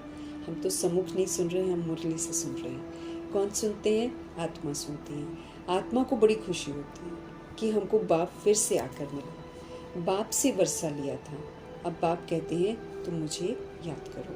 इसमें कोई लिखने पढ़ने की भी बात नहीं है। कायदेसी बाबा बोलो कि सिर्फ मुझे तुम याद करो। जब कोई आते हैं तो पूछा जाता है आपका कैसे आना हुआ, तो कहेंगे यहाँ के महात्मा से मिलने के लिए आए। क्यों? तुमको क्या चाहिए बताओ? कोई शिक्षा चाहिए? सन्यासी हो तो रोटी टुकड़ा चाहिए। सन्यासी किसके पास जाते हैं? वह रास्ते में मिलते हैं तो रिलीजियस मनुष्य समझते हैं कि ये फिर भी पवित्र मनुष्य हैं, इनको भोजन खिलाना अच्छा, वो लोग ऐसा सोचते हैं। अब ये सन्यासी जो हैं, पहले तो जंगलों में खाते थे, अब तो ये बड़े बड़े महल बना लेते हैं और पब्लिक का पैसा लेते हैं। अब इनको भी लोभ आ गया, क्योंकि सन्यास धर्म कब शुरू हुआ था? द्वापर युग में शुरू हुआ था, जब 3500 वर्ष ड्रामा हो गया था, उसके बाद शुरू हुआ था। तो अब देखो, वहाँ से कलयुग में आते आते पतित तो बनेंगे ना ये लंबी। तो अब ये लालची हो गए, हर सन्यासी लालची हो गए। और सन्यासी अंदर क्या कर रहे हैं ये भी नहीं पता है। आधे सन्यासी तो पता नहीं उल्टे सीधे काम भी कर रहे हैं। अगर नहीं भी करते तो अट्रैक्शन तो इनको रहता ही है आजकल। तो बाबा कहते हैं सन्यासी किसके पास जाते हैं? वह रास्ते में मिलते हैं तो रिलीजियस मनुष्य, जो धार्मिक प्रवृत्ति की सोच होती है ना, वो समझते हैं ये तो फिर भी पवित्र मनुष्य हैं, इनको भोजन खिलाना अच्छा है। अब चूंकि ये लोग गृहस्थियों से भोजन खाते हैं, इसलिए गर्भ जेल में जाते हैं। भगवान जो हमें पवित्रता सिखाते हैं, और जब हम ये पवित्रता सीख लेते हैं तो हम गर्भ जेल में नहीं जाते हैं। लेकिन सन्यासी इसलिए जाते हैं क्योंकि वो उनके घर का खाना खाते हैं, बन जाता है उनका हिसाब किताब, इसलिए फिर उस चक्र में आ जाते हैं।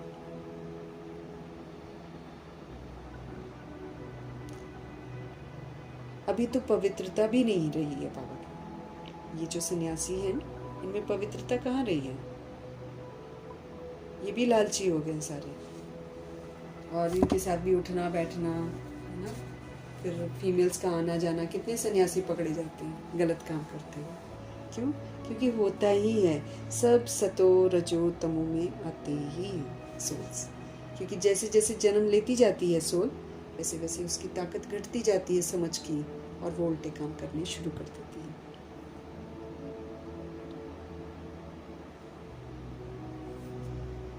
बाबा कहते हैं अभी तो पवित्रता भी नहीं रही है, बिल्कुल ही तमो प्रधान दुनिया हो गई है, इसमें बड़ी गंदगी है। मनुष्य कितना हैरान होते हैं, है ना। जब जो सोल्स नॉनवेज खाती हैं वो तो आराम से काट के खा लेंगी किसी को भी। जब उनको एनिमल फ्लैश तो कहाँ मिलता रहेगा क्या। तो फिर जब उनको भूख लगेगी वो इर्द गिर्द जो होगा उसी को मार के खा जाएंगे। अभी होने भी लग गया है, कई जगह करते हैं। बाबा कहते कितना हैरान, मनुष्य कितना हैरान होते हैं। यहाँ तो हैरान होने की, बाबा के पास आते हैं फिर हमको सारी बातें पता चलती हैं, तो यहाँ पर हैरान होने की कोई बात नहीं है। बाप कहते हैं लिखने करने की भी यहाँ पर कोई बात नहीं है। ये पॉइंट्स आदि भी लिखते हैं ना धारणा करने के लिए, क्योंकि ऊंची ऊंची बाबा के पॉइंट्स हैं और हम फिर भूल जाते हैं, है ना। हम उतने स्ट्रांग बुद्धि तो नहीं होते ना, तो इसलिए हम भूल जाते हैं। तो मम्मा जी नहीं भूलती थी, वो तुरंत करती थी ना एक्चुअली। अगर हम भगवान का कहा हुआ तुरंत कर लेना तो फिर हमको लिखने की ज़रूरत नहीं है। मम्मा क्या करती थी, भगवान ने बोला और उन्होंने किया। एक बार इंसान अगर कुछ कर लेता है फिर थोड़ी भूलता है। हम क्या करते हैं, हम पॉइंट्स नोट डाउन करते हैं, है ना।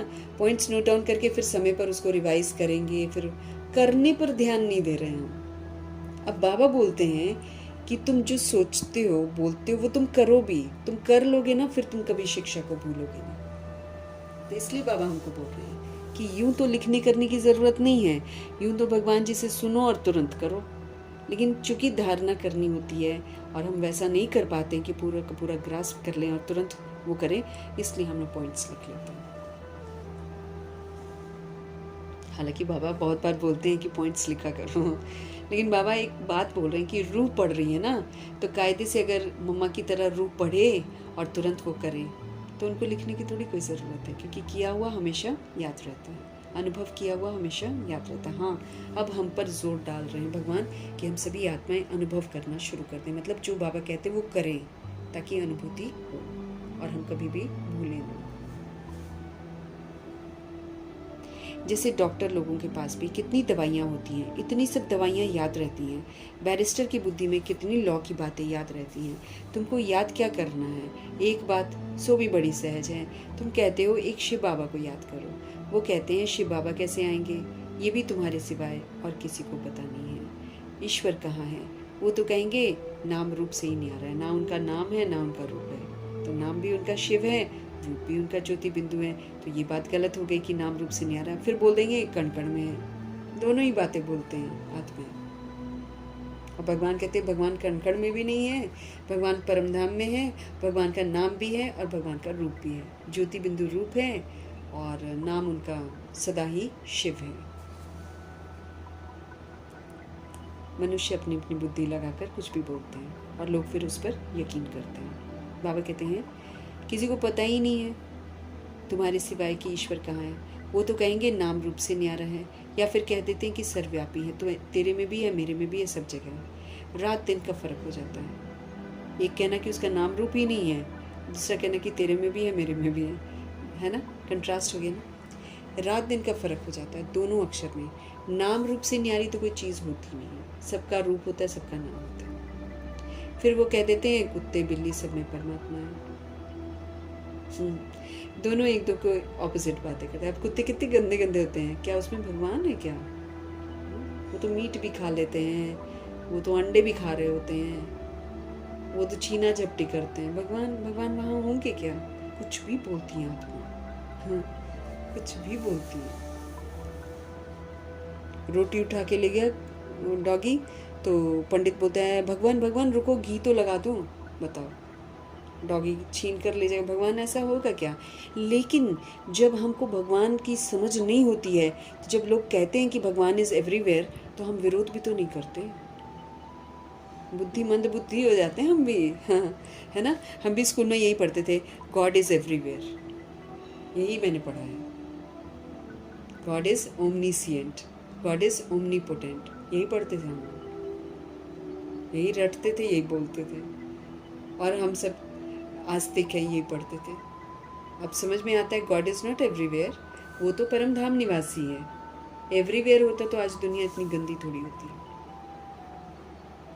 कुछ भी बोलती हैं आत्माएं, बाबा कहते हैं कुत्ते बिल्ली सब में परमात्मा है, दोनों एक दो की ऑपोजिट बातें हो गई।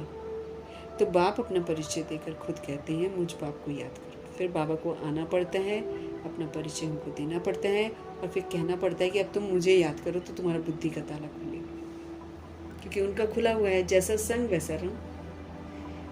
तो जैसा संग, भगवान जी का संग ही हमारे लिए अच्छा संग है।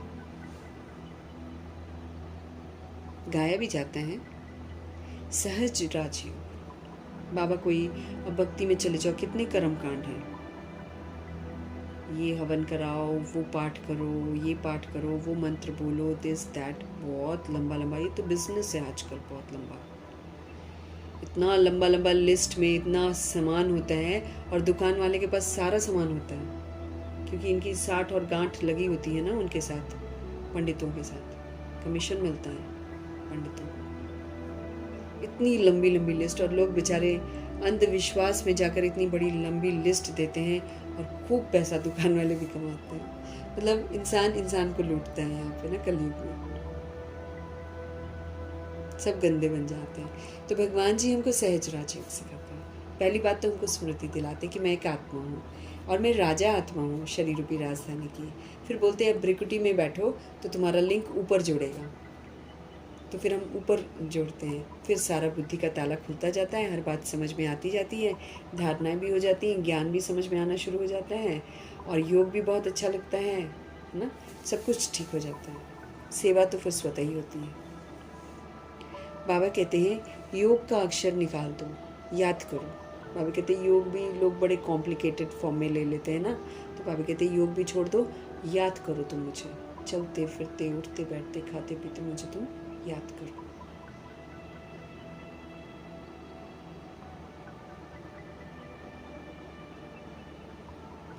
फिर बाबा कहते हैं मुझ बाप को याद करो, है ना, और योग का अक्षर निकाल दो, याद करो। जैसे छोटा बच्चा माँ बाप को देखने से ही झट गले लग जाता है, पहले सोच करेगा क्या कि हमारे माँ बाप हैं, नहीं, इसमें सोच करने की तो बात ही नहीं है, तुम्हें ही सिर्फ शिव बाबा को याद करना है। भक्ति मार्ग में भी तुम शिव पर फूल चढ़ाते आए हो। सोमनाथ का मंदिर कितना भारी बनाया हुआ है, जो बाद में मोहम्मद गजनबी ने आकर लूटा था। सोमनाथ का मंदिर भारत में नामी ग्रामी है। सोमनाथ का मंदिर कितना भारी बनाया हुआ है, जो बाद में मोहम्मद गजनबी ने 17 बार आकर लूटा था। 17 बार उसको आना पड़ा था, इतना सारा उसमें हीरे जवाहरात थे। सोमनाथ का मंदिर भारत में नामी ग्रामी है। सबसे पहले तो शिव की पूजा होनी चाहिए। बच्चों को ये सब नॉलेज अभी बुद्धि में आई है, बल पूजा आदि करते आए हो, परंतु तुमको ये पता ही नहीं था कि ये जड़ चित्र है। हमको भी थोड़ी पता था, हम भी बड़ी श्रद्धा से भैया मूर्तियों को बड़ा प्यार करते थे, ऐसी बात तो नहीं है, हम लोग भी वही करते थे, तो उसी में भगवान जी को समझते थे, है ना। तो जड़ मूर्तियाँ, और फिर बाद में बाबा ने बोला कि ये तो पत्थर की मूर्ति है। तो सबसे पहले शिव की पूजा होती है भक्ति मार्ग में। बच्चों को ये सब नॉलेज अभी बुद्धि में आई है, बल पूजा आदि करते आए हो, परंतु तुमको ये पता ही नहीं था कि ये जड़ चित्र है,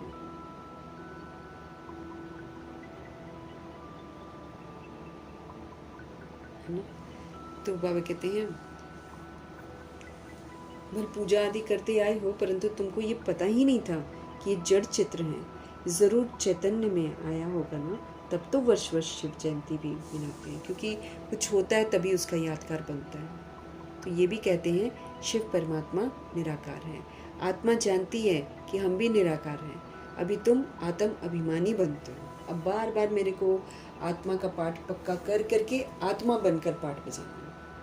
मतलब आत्माओं को ही देखना है, आत्माओं से बात करनी है, सतोगुणी व्यवहार करना है, और जो बाबा हमको इतना सारा बोलते हैं दिव्यता और सत्यता की सभ्यता के साथ बात करनी है, वरदानी बोल बोलने हैं, प्राप्ति कराने वाले बोल बोलने हैं, और फिर सुख देने वाले कर्म करने हैं, सबको निराकार रूप में देखना है।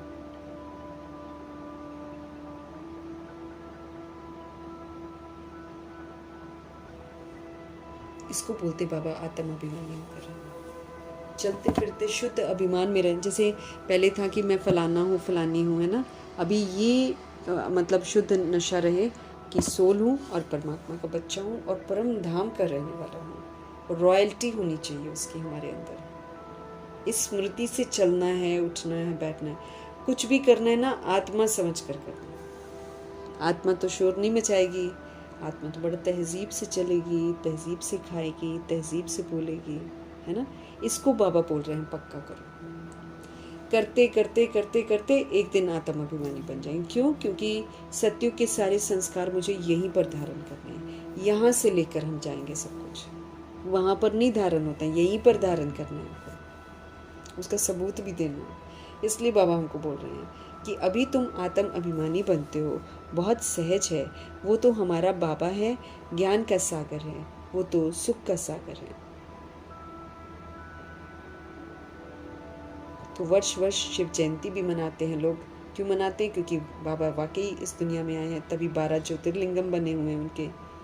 तो शिव परमात्मा निराकार है ऐसे भी बोलते हैं। आत्मा जानती है कि हम भी निराकार हैं, क्योंकि भगवान से समझ मिली है। अभी तुम आत्म अभिमानी बनते हो।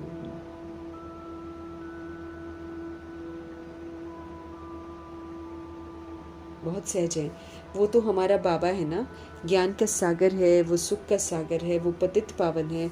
भगवान जी की तो बहुत महिमा है, और सारे कर्तव्य ब्रह्मा जी ने नहीं, सारे कर्तव्य शिव बाबा ने ब्रह्मा जी के थ्रू करके दिखाए कि वो कैसे ज्ञान देते हैं, कैसे प्रेम देते हैं ना। सागर ही सागर है, जो रूह को चाहिए वो सब कुछ शिव बाबा के पास है। उनकी महिमा है, पतित पावन शिव की महिमा है। ब्रह्मा विष्णु शंकर की इतनी महिमा नहीं है, एक की ही महिमा गाते हैं।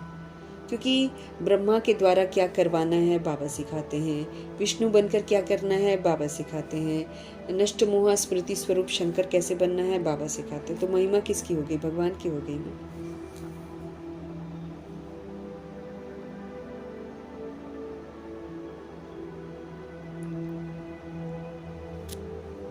अब तुम बच्चे जानते हो कि बाबा आकर हमको क्या कर रहे हैं? वर्षा दे रहे हैं। हमारे शिव बाबा हमको आकर वर्षा दे रहे हैं। जैसे लौकिक बाप बच्चों का लालन पालन करते हैं, पढ़ाते नहीं हैं, पढ़ाई के लिए स्कूल में जाते हैं, फिर वानप्रस्थ में गुरु किया जाता है। आजकल तो छोटे बड़े सबको गुरु करा देते हैं। यहाँ तो तुम बच्चों को कहा जाता है कि शिव बाबा को याद करो, सबका हक है, सब मेरे बच्चे हैं। तुम्हारे में भी कोई है जो अच्छी रीति याद करते हैं। कई तो कहते हैं बाबा किसको याद करें, अभी भी बोलते हैं बाबा को किसको याद करें, बिंदी को कैसे याद करें, बड़ी चीज़ को याद किया जाता है। अच्छा, परमात्मा जिसको तुम याद करते हो वो चीज़ क्या है? तो कह देते हैं अखंड ज्योति स्वरूप है, परंतु ऐसा तो है नहीं। अखंड ज्योति को याद करना रॉन्ग हो जाता है। याद तो एक्यूरेसी चाहिए ना।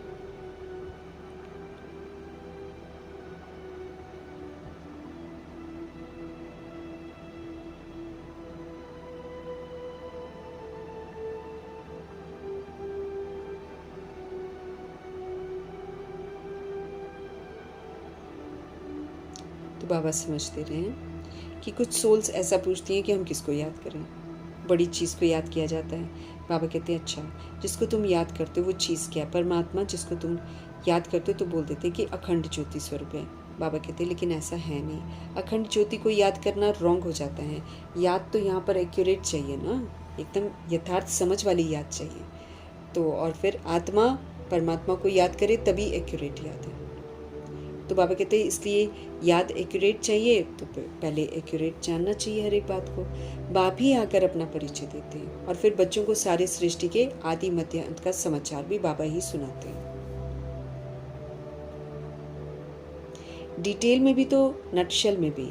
अब बाप कहते हैं शॉर्ट में भी बाबा समझाते हैं और फिर डिटेल में भी समझाते हैं। जैसे पूरी मुरली चलती है और फिर सार आता है ना, सार हो गया नटशेल, बाकी सारा हो गया विस्तार।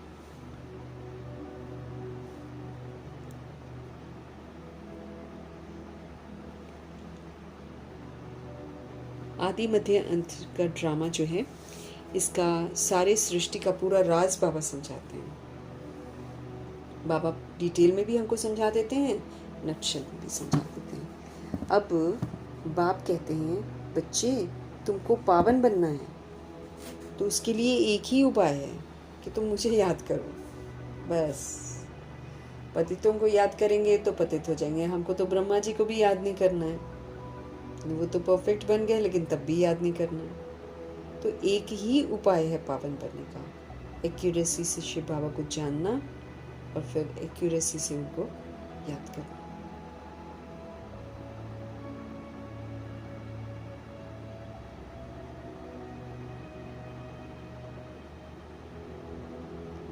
बाबा कहते हैं, अब बाप कहते हैं बच्चे तुमको पावन बनना है, उसके लिए एक ही उपाय है, मुझे याद करो, मुझे कहते ही हो पतित पावन। आत्मा को पावन बनाना है, सोल को पावन बनना है ना, तो इसलिए हमको कंसंट्रेट करना। बॉडी के ऊपर खाली ध्यान नहीं देना है, बॉडी तो आत्मा का मंदिर है, उसको मंदिर की तरह रखेंगे, स्वच्छ रखेंगे, स्वच्छ एक्टिविटीज़ करेंगे उसके साथ, लेकिन ये जो रूह है इसको पावन बनना। आत्मा ही कहती है हम पतित बन गए, हम पावन थे अब पतित हैं, सब तमो प्रधान है इस समय। हर एक चीज़ पहले सतो प्रधान होती है, फिर रजो होती है, फिर तमो होती है, फिर तमो प्रधान होती है। आत्मा खुद कहती है मैं पतित बनी हूँ, मुझे पावन बनाओ।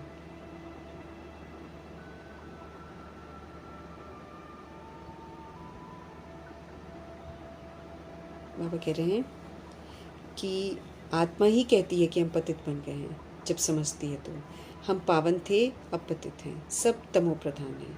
हर एक चीज़ पहले सतो प्रधान होती है, फिर तमो प्रधान होती है। आत्मा खुद कहती है मैं पतित बनी हूँ, मुझे पावन बनाओ। शांति धाम में पतित होते ही नहीं हैं, यहाँ पतित हैं तो दुखी हैं। तो जब पावन थे तो सुखी थे, तो हम वो परम धाम देख सकते हैं और हम सतयुग देख सकते हैं। यहाँ पर हमारी अवस्था कैसी थी, क्यों थी? क्योंकि हम प्योर थे।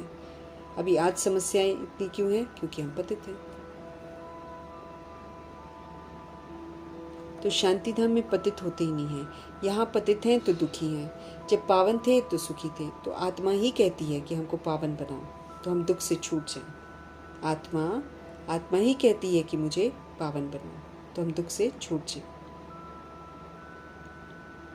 तुम समझते हो आत्मा ही सब कुछ करती है। हम समझते हैं कि आत्मा ही सब कुछ करती है।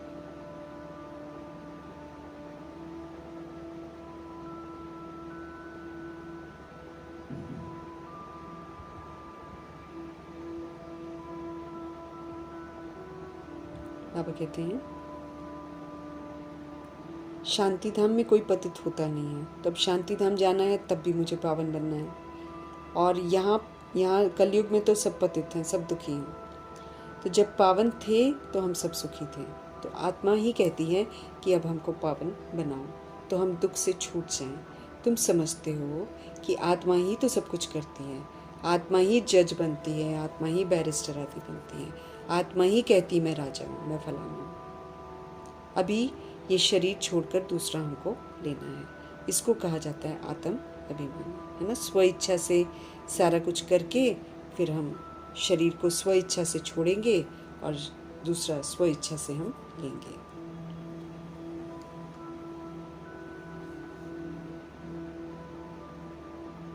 इसको बाबा कहते हैं आत्म अभिमान। देह होते आत्म अभिमानी, बॉडी में रहते हुए मुझे आत्म अभिमानी बनना है। रावण के राज्य में देह अभिमानी होते हैं। जब तक रावण का राज्य होता है तो सबके अंदर देह का अभिमान होता है। आत्म अभिमानी अभी ही बाप बनाते हैं। इस समय बाबा हमको आत्म अभिमानी बनाते हैं। इस समय आत्मा पतित है, दुखी है, पुकारती है, हे बाबा आओ। ये भी तुम जानते हो कि ड्रामा प्लान अनुसार पतित से पावन, पावन से पतित बनते ही आए हैं। चक्र फिरता ही रहता है। अभी तुम्हारी बुद्धि में बैठा है कि हमारे 84 जन्म जो है ना वो कैसे हुए। अभी ये बात तुम भूलो मत, बाबा कहते हैं अभी तुम ये बात को भूलो मत। स्वदर्शन चक्रधारी होकर रहो, उठते बैठते चलते फिरते बुद्धि में हमको सारी नॉलेज घूमती रहे, है ना। तब हमको लगेगा ना, फिर पूरा फिक्स हो जाएगा बुद्धि में, तो फिर हम राइटियस पार्ट बचाएंगे। अभी तुम्हारी बुद्धि में बैठा है हमारे 84 जन्म कैसे हुए, अभी ये बातें तुम भूलो मत। स्वदर्शन चक्रधारी होकर रहो, उठते बैठते चलते फिरते बुद्धि में हमको सारी नॉलेज रहे। तुम समझते हो बेहद के बाप से हम बेहद का वर्षा ले रहे हैं। कोई छोटा मोटा वर्षा तो बाबा देते नहीं है, 2500 वर्ष की राजधानी का वर्षा दे रहे हैं। और ऐसा नहीं है कि तुरंत खत्म हो जाता है, द्वापर युग का वर्षा भी लेते, ब्रह्मा जी तो आखिरी तक का वर्षा ले गए। कलयुग में भी देखो उनकी लाइफ तो अच्छी ही थी, इज्जत भी थी, दैवी गुण भी उनके अंदर में थे, शोहरत भी थी, सब था उनका आखिरी जन्म तक।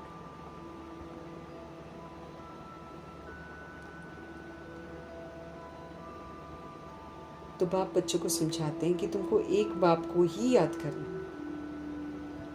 और बेहद के बाप से बेहद का वर्षा लेना है, याद करना है, उनकी श्रीमत पर चलना है और उनसे बेहद का वर्षा लेना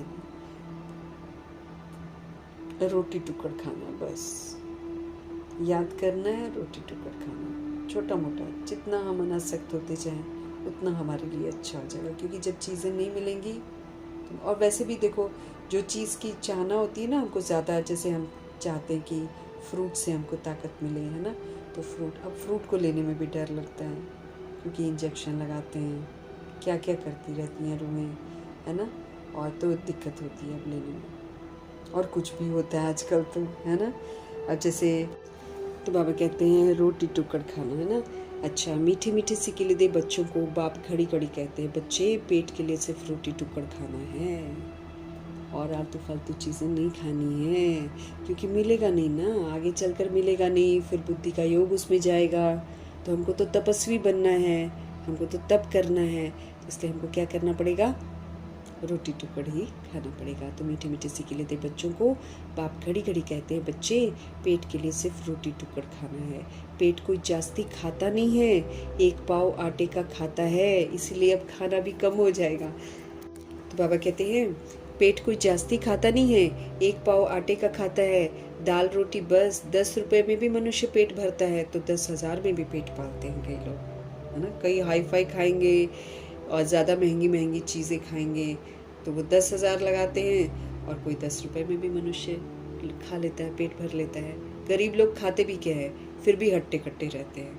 अभी आजकल हो गए गरीब लोग गंदी चीज़ें भी खाने लग गए हैं नहीं तो पहले ये लोग दाल रोटी ही खाते थे, तो हट्टे कट्टे रहते हैं, कितना काम करते हैं। और बड़े बड़े लोग घी तेल ये सब खाते हैं और ज़्यादा अपनी तरफ से पनीर खाएंगे, दूध पियेंगे, मक्खन खाएंगे, तो भी देखो हड्ड गुड्डे सबके दुखते हैं और बच्चे भी कमज़ोर रहते हैं जितना खिलाते पिलाते हैं। और इधर के बच्चे देख लो, जो गरीब बच्चे होते हैं, इन गरीब बच्चों के जो बच्चे होते हैं वो बाबा कहते हैं कि देखो हट्टे कट्टे रहते हैं, भागते हैं दौड़ते हैं, मिलता क्या है, सिंपल से खाना मिलता है, बाल भी उनके नहीं झड़ते किसी चीज़ के लिए। बाकी हम सभी आत्माओं को कितना कुछ लेना पड़ता है अपने आप को ठीक करने के लिए, लेकिन यहाँ पर बाबा कहते हैं गरीब लोग को देखो तो सिंपल सिंपल खाते हैं और शक्तिशाली रहते हैं। तो बाबा भी हमको यही बोलते हैं कि अब तुम सिंपल सिंपल खाओ, है ना, वैसे भी मिलने वाला नहीं है आगे, और अभी से आदत रहेगी तो कभी हमारा बुद्धि का योग खाने में नहीं जाएगा।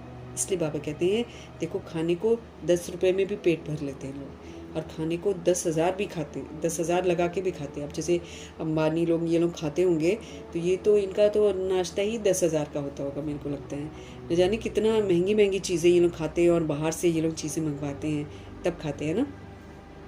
तो बाबा बोलते हैं 10 रुपए में भी मनुष्य पेट भर लेता है, तो 10,000 में भी पेट पालते हैं। गरीब लोग खाते भी क्या है, फिर भी देखो कितने हट्टे कट्टे रहते हैं, भिन्न भिन्न चीज़ें मनुष्य खाते रहते हैं और ही बीमार पड़ते जाते हैं। आजकल वैरायटी चीज़ें आई हुई हैं, स्प्राउट खाओ, ये खाओ, वो खाओ, नाश्ते में ये खाओ, लंच में ये खाओ। डॉक्टर भी और ये जो होते हैं ना न्यूट्रिशनिस्ट जो होते हैं, ये अलग अलग न्यूट्रिशन बताते रहते हैं। दिमाग सबका ख़राब हो रखा है कि सुबह ये सूप पियेंगे, शाम को ये खाना खाएंगे। तो बाबा कहते हैं आजकल देखो ये खाते वो खाते, अनेक तरह की चीज़ें खाते हैं और ही सब लोग बीमार पड़ते हैं। फिर भी और गरीब जो हैं वो हट्टे कट्टे रहते हैं, भिन्न भिन्न चीज़ें मनुष्य खाते हैं और ही बीमार पड़ जाते हैं। डॉक्टर लोग भी कहते हैं एक प्रकार का खाना खाओ तो बीमार नहीं होंगे। तो आयुर्वेदिक डॉक्टर्स जो होते हैं ये फिर अब विधियाँ बताते हैं कि भाई विधि पूर्वक आप लोग खाओ। वो तो ये बोलते हैं कि 2 बार खाओ, 6 बजे के बाद रसोई बंद हो जानी चाहिए, ऐसा वो लोग बोलते हैं। क्योंकि जैसे दादियाँ भी करती थी ना अपने समय में, ये लोग हमको 2 बजे अगर उठने का है तो हमको रात का खाना जल्दी खा लो, है ना। जैसे वैसे भी दिन छोटे हो गए ना, 2 ही बार खाना खाना चाहिए हमको। तो जैसे शाम को हमने खा लिया है ना, तो 6 बजे खा लिया, बस खत्म। फिर देखो सुबह अमृत वेला कितना अच्छा होता है। क्योंकि दादियाँ यही बताती थी कि ओवर खाकर जब हम सोते हैं ना, तब हमारा अमृत वेला गड़बड़ होता है। तो डॉक्टर लोग भी कहते हैं कि एक प्रकार का खाना खाओ तो बीमार नहीं होंगे। तो बाप भी समझाते हैं कि रोटी टुकड़ खाओ, जो मिले उसमें खुश रहो। दाल रोटी जैसी और कोई चीज़ होती नहीं है। जास्ती लालच भी रहना नहीं चाहिए। सन्यासी लोग क्या करते हैं, घर बार छोड़कर जंगल में चले जाते हैं। तत्व को परमात्मा समझकर याद करते रहते हैं, है ना। घर बार छोड़ देते हैं सन्यासी। बाबा कहते हैं दाल रोटी जैसी और कोई चीज़ होती ही नहीं है। जास्ती लालच भी नहीं रहनी चाहिए, है ना। सन्यासी लोग क्या करते हैं, घर बार छोड़कर जंगल में चले जाते हैं।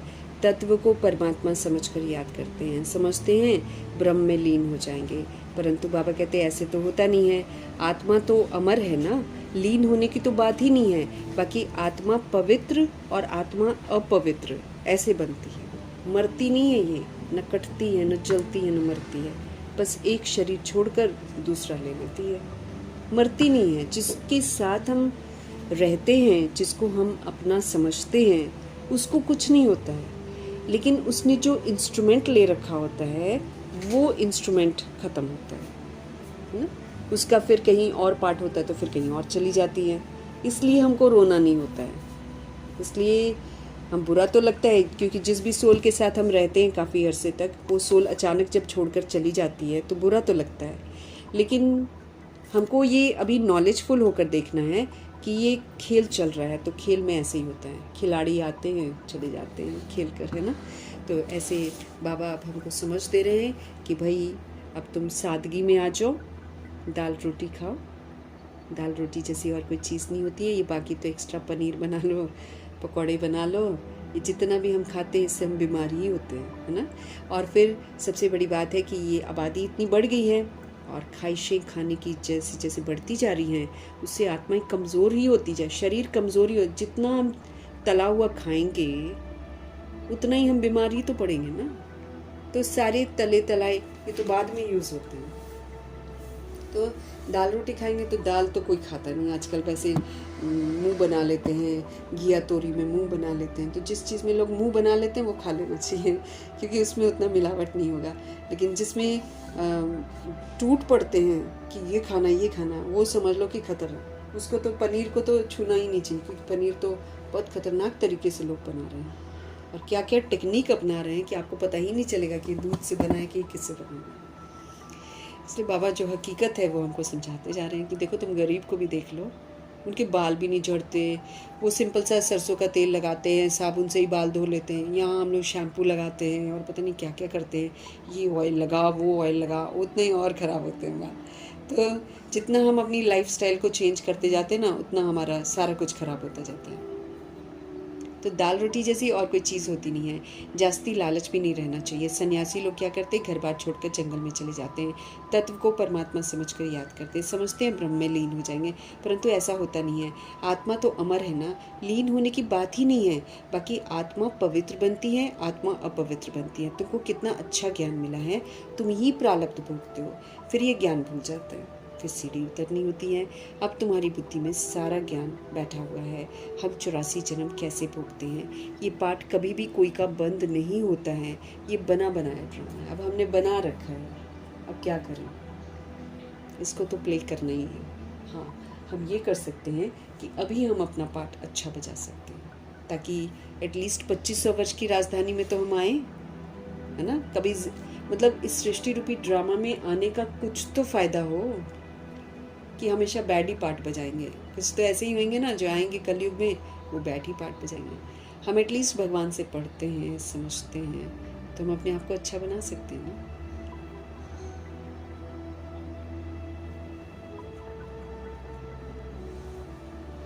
आत्मा तो अमर है, लीन होने की बात ही नहीं है। बाकी आत्मा पवित्र और अपवित्र बनती है। तुमको कितना अच्छा ज्ञान मिला है, तुम ही प्रारब्ध भोगते हो, फिर ये ज्ञान तुमको भूल जाता है, फिर सीढ़ी उतरनी होती है। अब तुम्हारी बुद्धि में सारा का सारा ज्ञान बैठा हुआ है। हम 84 जन्म कैसे भोगते हैं, ये पाठ कभी भी कोई का बंद नहीं होता है, क्योंकि हमने बना रखा है। हम बनाते हैं, फिर उसी में उलझते हैं, फिर पाठ बजाते रहते हैं। इसलिए क्यों क्या करने से कोई फ़ायदा नहीं है। बाबा कहते हैं अचल अडोल रहकर सारे पेपरों को तुम पास कर लो। ड्रामा में जो फिरता ही रहता है, बाबा कहते जो हमने बनाया है, ये कह नहीं सकते कि भगवान ने कब कैसे कहाँ बैठकर बनाया। नहीं, ये तो चला ही आता है। वर्ल्ड की हिस्ट्री ज्योग्राफी रिपीट होती ही रहती है। इन बातों को कोई समझते ही नहीं है। तुम जानते हो, हम ड्रामा प्लान अनुसार सृष्टि रूपी ड्रामा में आते हैं। अब फिर से ड्रामा अनुसार हम राज्य ले रहे हैं। हम सभी आत्माएं फिर से भगवान जी से राज्य ले रहे हैं। ये बातें और कोई समझ नहीं सकते हैं। पूछा जाता है ड्रामा सर्वशक्तिमान है या ईश्वर, तो कहते हैं ईश्वर सर्वशक्तिमान है। समझते हैं वो सब कुछ कर सकते हैं, लेकिन बाबा क्या कहते हैं कि मैं भी ड्रामा के बंधन में बंधा हुआ हूँ। उतना ही कर सकता हूँ जितना ड्रामा अलाउ करता है, उससे ज़्यादा नहीं कर सकता। एक समय तक ड्रामा करने देगा, उसके बाद बाबा भी वापस चले जाते हैं। पतितों को पावन बनाने मुझे आना पड़ता है। तुम सतयुग में सुखी बन जाते हो, मैं भी जाकर विश्रामी हो जाता हूँ। तुम सतयुग में अपना ऐश करते हो, मैं फिर जाकर आराम करता हूँ, क्योंकि 2500 वर्ष तो बाबा को कुछ नहीं करना है। फिर उसके बाद जब भक्ति शुरू होती है ना, फिर भगवान जी का पाठ फिर शुरू होता है। कहीं कहीं मनोकामनाएं, कहीं कहीं भावनाएं पूरी कर देते हैं, कहीं कहीं साक्षात्कार कराना है। देखते रहते हैं बच्चे क्या खेल खेल रहे हैं। लेकिन 2500 वर्ष जब सतयुग और त्रेता युग में सोल्स आती हैं, तब भगवान जी फुल आराम, कुछ नहीं करते हैं, एकदम विश्रामी बन जाते हैं। कहते मैं विश्रामी बन जाता हूँ और तुम अपना सतयुग में सुखी रहते हो। कोई दुख नहीं है, इसलिए आने की कोई ज़रूरत नहीं पड़ती है, न कुछ सुनने की ज़रूरत पड़ती है। तो पतितों को पावन बनाने मुझे आना पड़ता है। तुम सतयुग में सुखी बन जाते हो, मैं भी जाकर विश्रामी हो जाता हूँ। तुम सिर कूल्हे चढ़ जाते हो, तुम्हारी शेर पर सवारी है। सिर कूल्हे जैसे नहीं होता कंधे पर बिठा लेते हैं, वैसे भगवान का पुरुषार्थ अच्छा करते हैं भगवान के कहने पर, तो फिर सिर कूल्हे चढ़ जाते हो, तुम्हारी शेर पर सवारी है। तुम जानते हो सेकंड बाय सेकंड जो भी चलता है वो ड्रामा की नूंद है। हमने लिख दिया, वो फिक्स हो गया, वही बजेगा, उससे हम बाहर नहीं निकल सकते। जो अभी हो रहा है वो कल पहले भी हुआ था, फिर कल्प के बाद होगा ही होगा। लेकिन चूंकि ये 5000 वर्ष के बाद होता है, इसलिए हम भूल जाते हैं। तुम जानते हो सेकंड बाय सेकंड जो भी चलता है वो ड्रामा की नूंद है। तुम बच्चों को कितनी अच्छी नॉलेज है। अब सिर्फ बाप को याद करो, वर्षे को याद करो, बस बस। बाकी इतना अपना खेचल करने की ज़रूरत ही नहीं है, क्योंकि ख़त्म होने वाला है सब कुछ। क्या कर लेंगे भाग कर, है ना। तो इसलिए दाल रोटी बाबा कहते चुपचाप करके खाओ। दाल रोटी में कम से कम मिलावट नहीं होगी, क्योंकि दाल रोटी लोग खाना पसंद नहीं करते हैं आजकल मोमोज़ पसंद आते हैं, बर्गर पसंद आते हैं, पिज़्ज़ा पसंद आते हैं, इस तरह का खाना लोग पसंद करते हैं। मिर्ची वाली फिंगर फ्राइज़ खाना पसंद करते हैं। सूप, चिकन सूप पीना, आप बाहर चले जाओ, क्या पी रहे हैं, रोड के किनारे भरा पड़ा है लोगों का। क्या खाना चाह रही हैं आत्माएं, वही खाती हैं। रोटी कौन खाता है, रोटी दालों में मुंह बनाना शुरू कर देते हैं। आज क्या बना, घिया, अरे मुंह बन जाएगा, तोरी, अच्छा मुंह बन जाएगा। तो जिन चीज़ों में मुंह बनता है ना, वही चीज़ खा लेनी चाहिए, क्योंकि उसमें मिलावट नहीं होगी। और जहाँ आ रहा है पानी मुंह में कि ये बना, वो तो उसको अवॉइड ही करना है, क्योंकि उसी में जहर होगा सबसे ज़्यादा। तुम जानते हो, है ना, कितनी अच्छी नॉलेज है। अब सिर्फ बाप और वर्षे को याद करो, बस कागज़ पेंसिल आदि की कोई दरकार नहीं है प्रभु जी। मतलब उनका कहने का मतलब ये है कि मैं जो कह रहा हूँ ना, वो तुम करना शुरू कर दो, फिर मेरे को कागज़ पेंसिल नहीं चाहिए होगा ना। हम जब नहीं करते हैं ना, तब हम लिखते रहते हैं। लिखना ऑफकोर्स बहुत सारी इंपॉर्टेंट पॉइंट्स होती है, लिखना ज़रूर अच्छा लगता है, लेकिन बाबा का कहने का मतलब यही है कि भाई जो मैं कह रहा हूँ ना, वो तुम करो। अब जैसे अपने को आत्मा समझो, इसको लिखने, अपने को आत्मा समझो, परमात्मा को याद करो, है ना। तो ये क्या है कि ये जो कहा जा रहा है ये करते जाओ, बाबा कहते हैं, उनका ये कहना है। तो कागज़ पेंसिल आदि की कोई दरकार नहीं है। ब्रह्मा बाबा भी पढ़ते हैं, ये तो कुछ रखते ही नहीं है, सिर्फ बाप को याद करना है तो वर्षा मिलेगा। कितना सहज है। याद से तुम एवर हेल्दी बनेंगे, याद से तुम एवर हेल्दी बनेंगे। और ये है धारणा की बातें, लिखने से क्या फ़ायदा होगा, ये तो सब विनाश हो जाएगा। उनका कहने का मतलब ये है कि जो लिख रहे हो भैया वो करो भी तो ना, बाकी तो विनाश हो जाएगा। अगर हम खाली लिख रहे हैं ना, अगर हम खाली लिख रहे हैं तो वो तो विनाश हो जाएगा, लेकिन जो धारण करेंगे वो मेरे साथ जाएगा। ये बाबा हमको समझा रहे हैं कि धारण ज़रूर करो, है ना। धारणा करनी बहुत ज़रूरी है, अनुभव करना बहुत ज़रूरी है हमारे लिए। सिर्फ बाप को याद करना है तो वर्षा मिलेगा। कितना सहज है। याद से तुम एवर हेल्दी बनेंगे, ये है धारणा की बात। लिखने से क्या फ़ायदा होगा, ये तो सब विनाश हो जाएगा, परंतु कोई याद रखने के लिए लिखते हैं। जैसे कोई बात याद करनी होती है, अब देखो बाबा कभी कभी बोलते हैं हम लोग को कि लिखो ज़रूर, लिखना चाहिए, है ना।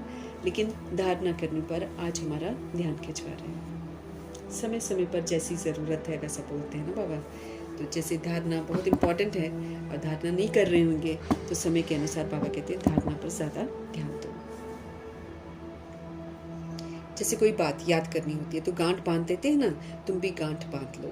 शिव बाबा और वर्षे को याद करना, मेन चीज़ हमको ये करनी है। ये तो बहुत सहज है। योग अर्थात याद। कहते हैं बाबा याद नहीं ठहरती, योग में कैसे बैठे। अरे शरीर के बाप को याद करते हो, बैठते बैठते चलते फिरते याद रहती है ना। हम कभी भूलते हैं क्या? वो शरीर छोड़कर भी चले जाते तो भी हम नहीं भूलते हैं।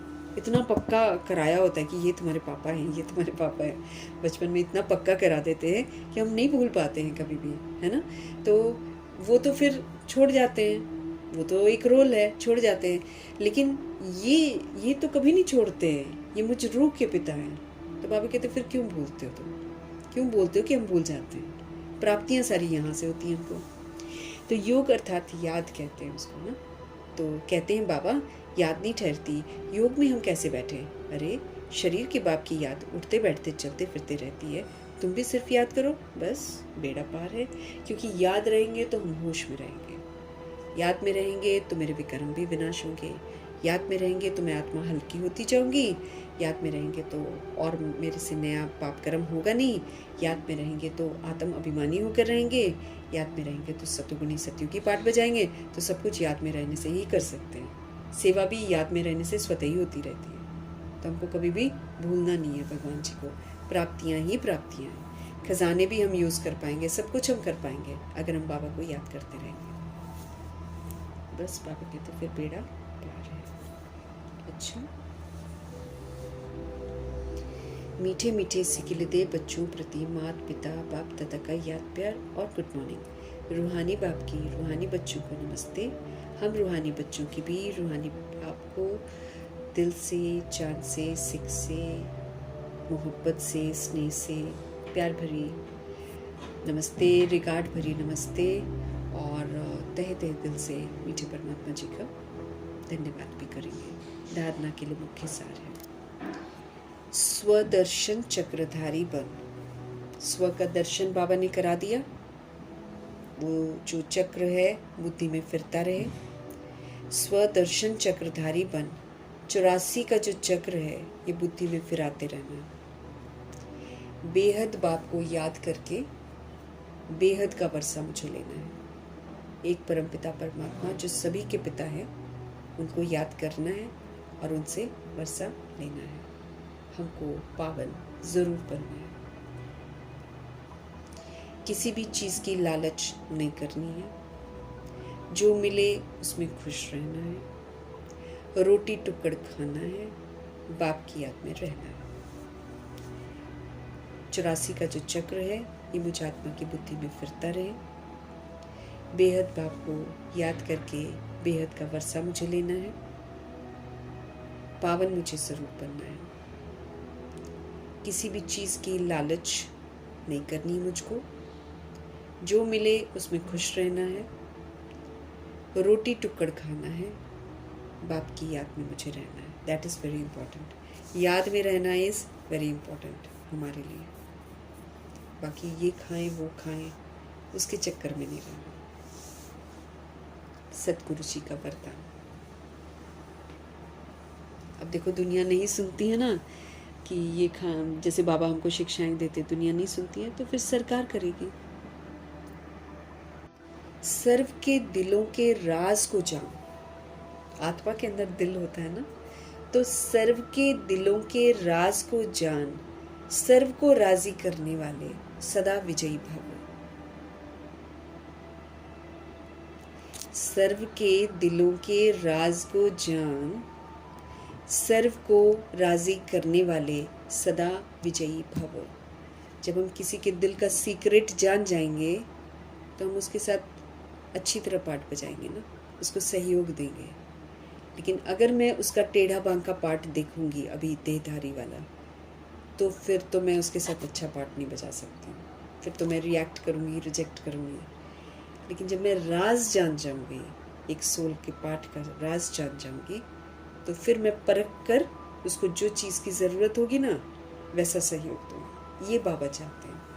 अब कलयुग सारा गंदा पाठ बजाएंगे, लेकिन बाबा ने हमको क्या कहा है, सबको गुणों का सहयोग दो, सबको शक्तियों का सहयोग दो, सबको समझ का सहयोग दो, ऐसे बोलते हैं ना बाबा। परखो तुम क्यों रूह कर रही है ऐसा, राज को जानो। क्योंकि जो भी सोल पाठ बजा रही है वो अपनी रिकॉर्डिंग के परवश होकर पाठ बजा रही है। जो उसने रिकॉर्ड कर रखा है, जिन भी परिस्थितियों से गुजरी है, चाहे जो भी है, जिस भी वजह से उसने जो रिकॉर्ड कर रखा है, उस रिकॉर्डिंग के अनुसार वो पाठ बजा रही है।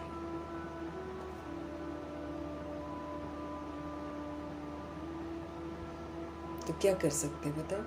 अब उसके साथ क्या हुआ, कैसे हुआ, क्यों वो करती है, वो तो उसकी अपनी कहानी है। अब मैं उसको सोचूं कि वो मेरे अनुसार चले तो गड़बड़ हो जाएगा ना। तो सभी के दिलों के राज को जानकर सर्व को राजी करने वाले सदा विजयी भव। सभी को राजी करो और विजयी बनो। विजयी बनने के लिए हर एक के दिल के राज को जानना है। विजयी बनने के लिए हर एक के दिल के राज को जानना है। किसी के मुख द्वारा निकलने वाले आवाज से उसके दिल के राज को जान लो तो विजयी बन सकते हो। किसी के मुख द्वारा निकलने वाले आवाज से अगर तुम उसके दिल के राज को जान जाओ तो तुम विजयी बन सकते हो। लेकिन दिल के राज को जानने के लिए मेरे को क्या चाहिए, अंतर्मुखता चाहिए।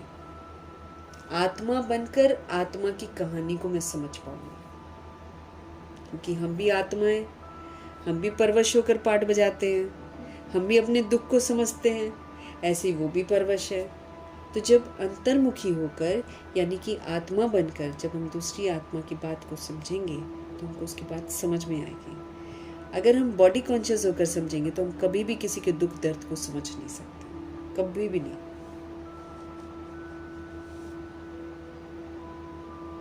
तो विजयी बनने के लिए हर एक के दिल के राज को जानना है। किसी के मुख के द्वारा निकलने वाले आवाज से उसके दिल के राज को जान लो तो हम विजयी बन सकते हैं। लेकिन दिल के राज को जानने के लिए हमको अंतर्मुखता चाहिए। आत्मा बनकर हम समझ सकते हैं। जितना हम अंतर्मुखी रहेंगे उतना हर एक के दिल के राज को जानकर उसको हम राजी कर सकेंगे। अर्थात उसको जिस चीज़ का सहयोग चाहिए वो वाली शक्ति, वो वाले गुण, वो वाली समझ का हम सहयोग दे पाएंगे, तब वो राजी हो जाएगी। हम लोग एक दूसरे को समझ ही तो नहीं पाते हैं। क्यों? क्योंकि हम बॉडी कॉन्शियस होकर देखते हैं। हम तो उसको ये देखते हैं कि ये अभी क्या कर रही है या अभी क्या कर रहा है, उसके अनुसार हम रिएक्ट रिजेक्ट करते हैं। लेकिन भगवान हमको ड्रामा के राज को समझने की बात बोलते हैं, उसकी गहराइयों को समझने की बात बोलते हैं। तो जितना अंतर्मुखी हम रहेंगे उतना हर एक के दिल के राज को जानकर उसे राजी कर सकेंगे। राजी करने वाले ही फिर विजयी बनते हैं, है ना। उनके साथ सब राजी हो गए तो विजयी बन गए।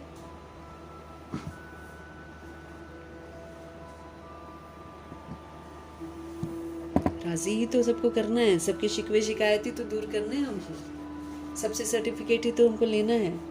तो जब हम अंतर्मुखी हो जाएंगे, जब हम अपने आप को आत्मा समझेंगे तो आत्मा के दुख दर्द को हम समझेंगे। और जब हम आत्मा के दुख दर्द को समझेंगे तो उसको परख पाएंगे और उसको जो चाहिए वो दे पाएंगे। और जब हमने किसी को राजी कर लिया, उसके बंधन से मैं छूट गई, हो गई मैं फ्री, विजयी, क्योंकि हम तो बंधनों में बंधे हुए हैं ना। हर बात को बड़ा ध्यान से हमको समझना है और बाबा इतने सुंदर से हर बात को स्पष्ट करते हैं ताकि हमको करने में दिक्कत ना हो। नहीं तो देह अभिमान जब होता है ना तो हमको दिक्कत होती है। तो बाबा हमको बोल रहे हैं कि अंतर्मुखी बनो, है ना। अंतर्मुखता चाहिए, तब हम रूह की बातों को समझ पाएंगे, तब हम रूह को सेटिस्फाई कर सकेंगे। तो हर एक के दिल के राज को जान जाएंगे, उसे राजी कर सकेंगे। राजी करने वाले ही बाबा कहते वही तो विजयी बनते हैं। जीतना ही तो है ना हमको। यहाँ पर हिंसात्मक जीत नहीं है, यहाँ पर सबको राजी करने वाली जीत है। किसी को समाने की शक्ति चाहिए, किसी को सहन करने की शक्ति चाहिए, किसी को कोई शक्ति चाहिए, ऐसे हर रूह को हमको मदद करनी पड़ेगी। यही तो हम पढ़ किस लिए रहे हैं, आत्माओं को राजी करने के लिए, आत्माओं को संतुष्ट करने के लिए, है ना। तो सर्व के दिलों के राज को जानना है। हर आत्मा इस समय परवश है, हर आत्मा पुनर्जन्म ले चुकी है, हर आत्मा तरह तरह की परिस्थितियों से गुजर चुकी है, हर आत्मा के अपने दुख दर्द हैं। तो ऐसी सारी चीज़ें हमको समझ कर रखनी है और फिर सारी रूहों को संतुष्ट करना है। अर्थात उसको अगर शक्ति की ज़रूरत है तो मुझे शक्तिशाली होकर उसको सहयोग देना है, और अगर उसे किसी गुण की ज़रूरत है तो मुझे उसे गुण का सहयोग देना है। अगर उसे ज्ञान की समझ की ज़रूरत है तो मुझे उसे समझ का पाठ बजाकर सहयोग देना है। फिर वो रूह राज़ी हो जाएगी, वो फिर मुझे होता है ना संतुष्टता का सर्टिफिकेट, वो फिर मुझे संतुष्टता का सर्टिफिकेट देगी, तब हम विजयी बनेंगे। हमको ध्यान रखना है, हमें सारी रूहों को संतुष्ट करना है, सारी रूहों, सबके साथ हमारा हिसाब किताब। इसलिए जिनसे हम नहीं मिलते हैं ना, उनके लिए तो शुभ भावना शुभकामना, और बाकी जिनसे हम मिलते हैं तो उनको अंतर्मुखी होकर देखना और अंतर्मुखता से सबको संतुष्ट करना। स्लोगन है, वैराग ऐसी योग्य धरनी है जिसमें जो भी हम फल डालेंगे ना, फलीभूत तो जरूर हो। वैराग होना चाहिए। वैराग जब तक नहीं आएगा ना, हम भगवान के रास्ते पर चल नहीं सकते। पुरानी दुनिया से वैराग बहुत ज़रूरी है। अगर हम पुरानी दुनिया से वैराग नहीं रखेंगे तो फिर हम जो भी करते हैं ना, बीज डालते हैं, वो फलीभूत नहीं होता। इसलिए हमारे में वैराग ज़रूर आना चाहिए। जब हमारे में वैराग आएगा तो दुनिया में भी वैराग फैलेगा, और जब दुनिया में वैराग फैलेगा तभी आत्माएं जो है ना परमात्मा से जुड़ेंगी, उसके बिना जुड़ने वाली नहीं है। रोज़मर्रा की ज़िंदगी में थोड़ी सी प्राप्ति करके इंसान खुश होने वाला इंसान है आजकल। तो बाबा स्पष्ट करते हैं कि वैराग ऐसी योग्य धरनी है जिसमें जो भी फल हम डालेंगे वो फलीभूत जरूर होगा, उसका फल जरूर निकलेगा, लेकिन वैराग चाहिए। ये अव्यक्त इशारे हमको मिल रहे हैं। हमको सदा अचल रहना है, हमको सदा अडोल रहना है, हमको सदा एक रस स्थिति का अनुभव करना है। तो बाबा कह रहे हैं, सदा उमंग उल्लास में एक रस रहने के लिए जो भी संबंध में आते हैं, चाहे स्टूडेंट हैं, चाहे साथी हैं, सभी को संतुष्ट करने की उत्कंठा हमको होनी चाहिए। आ गया ना, वरदान से रिलेटेड आ गया। बाबा क्या कह रहे हैं, सदा उमंग उल्लास में हमको रहना है और सदा एक रस रहना है। एक परमात्मा से सारे रस ले लेने हैं। दुनिया में किसी से भी कोई भी एक्सपेक्टेशंस हमको नहीं रखनी है। तो सदा उमंग उत्साह में एक रस रहते हुए जो भी संबंध में हम सभी सोल्स आती हैं, ऑफिस जाते हैं, रास्ते में, कहीं भी संबंध संपर्क में जहाँ भी हम आते हैं, अड़ोस पड़ोस में, चाहे वो स्टूडेंट हो, चाहे वो साथी हो, सभी को संतुष्ट करने की उत्कंठा हो। मेरे को ये बुद्धि में रहना चाहिए कि भैया किसी के साथ मुझे हिसाब किताब बनाना नहीं है, मुझे सबको संतुष्ट करना है। जिसको भी देखो उसमें हर समय गुण उठाते रहो। आत्माएं कब संतुष्ट होती हैं? जब हम उनकी विशेषताओं को देखते हैं। जब हम उनके अवगुण को देखते हैं वो असंतुष्ट हो जाती हैं, वो फिर मेरी खामी भी निकालेंगी। इसलिए बाबा क्या बोलते हैं कि जिसको भी देखो उसमें हर समय गुण उठाते रहो। सर्व के गुणों का बल मिलने से सदा काल के लिए उत्साह जो है ना एक रस रहेगा, है ना। जब हम गुण देखते जाएंगे सबके साथ, है ना, सब में गुण देखेंगे तो सारी रूहें बड़ी संतुष्ट होंगी। तो सर्व के गुणों का जो ताकत है ना, वो बल मिलने से सदा काल के लिए उत्साह एक रस रहेगा। फिर हमको कभी भी एंथुजियाज्म, एक जगह अगर हम नेगेटिव सोचेंगे वहीं पर उत्साह कम हो जाएगा। इसीलिए सबको राज़ी रखना है, चाहे अड़ोसी हो, पड़ोसी हो, चाहे कोई भी हो, ऑफिस में हो, रास्ते में हो, मेट्रो में हो, बस में हो या घर में हो, हर आत्मा को राज़ी करने का दृढ़ संकल्प कर लेना। किसी से हमको उलझना नहीं है, किसी से भी नहीं। इसलिए बाबा क्या बोल रहे हैं हमको, अगर तुम चाहते हो कि तुम अचल अडोल रहो, अगर तुम चाहते हो कि तुम एक रस आगे बढ़ते रहो, तो सदा उमंग उत्साह में रहो, सदा एक प्रभु से सारे रस ले लो, और किसी भी दुनिया में किसी भी व्यक्ति से कोई भी चीज़ का एक्सपेक्टेशन मत रखो। लेकिन बुद्धि में हमेशा रखो कि जिस किसी के कांटेक्ट में हम आते हैं, राह चलते आते हैं, दफ्तर में आते हैं, स्कूल में आते हैं, कहीं भी जहाँ कहीं भी हम कांटेक्ट में आते हैं, चाहे वो स्टूडेंट हो, चाहे वो साथी हो, मुझे सभी को संतुष्ट करना है। और संतुष्ट करने की टेक्निक क्या बताते हैं भगवान? भगवान कहते हैं सब में गुण उठाओ, सब में गुण देखेंगे सब संतुष्ट। महिमा ही तो चाहते हैं लोग, है ना? तो सबके अंदर में गुण उठाते रहो, सबकी अच्छाई देखते रहो, तो सर्व के गुणों की जो ताकत है ना, अच्छाई देख रहे हो ना, वो अच्छाई की ताकत मिलेगी। तो सदा के काल के लिए आपका उत्साह बना रहेगा और एक रस रहेगा। आप क्या बन जाओगे? गुणग्राही बन जाओगे। ऐसे आपको आदत ही पड़ जाएगी गुणों को ही देखने की। रावण के राज्य में हमको आदत पड़ गई है अवगुण देखने की। कहीं ना कहीं किसी न किसी चीज में नुक्स निकाल ही देंगे हम लोग, ऐसे बन गए गंदे। अब भगवान कहते हैं हर किसी में गुण ही तुमको दिखाई दे, ऐसा बन जाओ। तो इस विधि से हम गुणवान बन जाएंगे, क्योंकि अगर हम किसी एक की भी खामी को देखेंगे ना, तो बस हमारे में खामी आ जाएगी।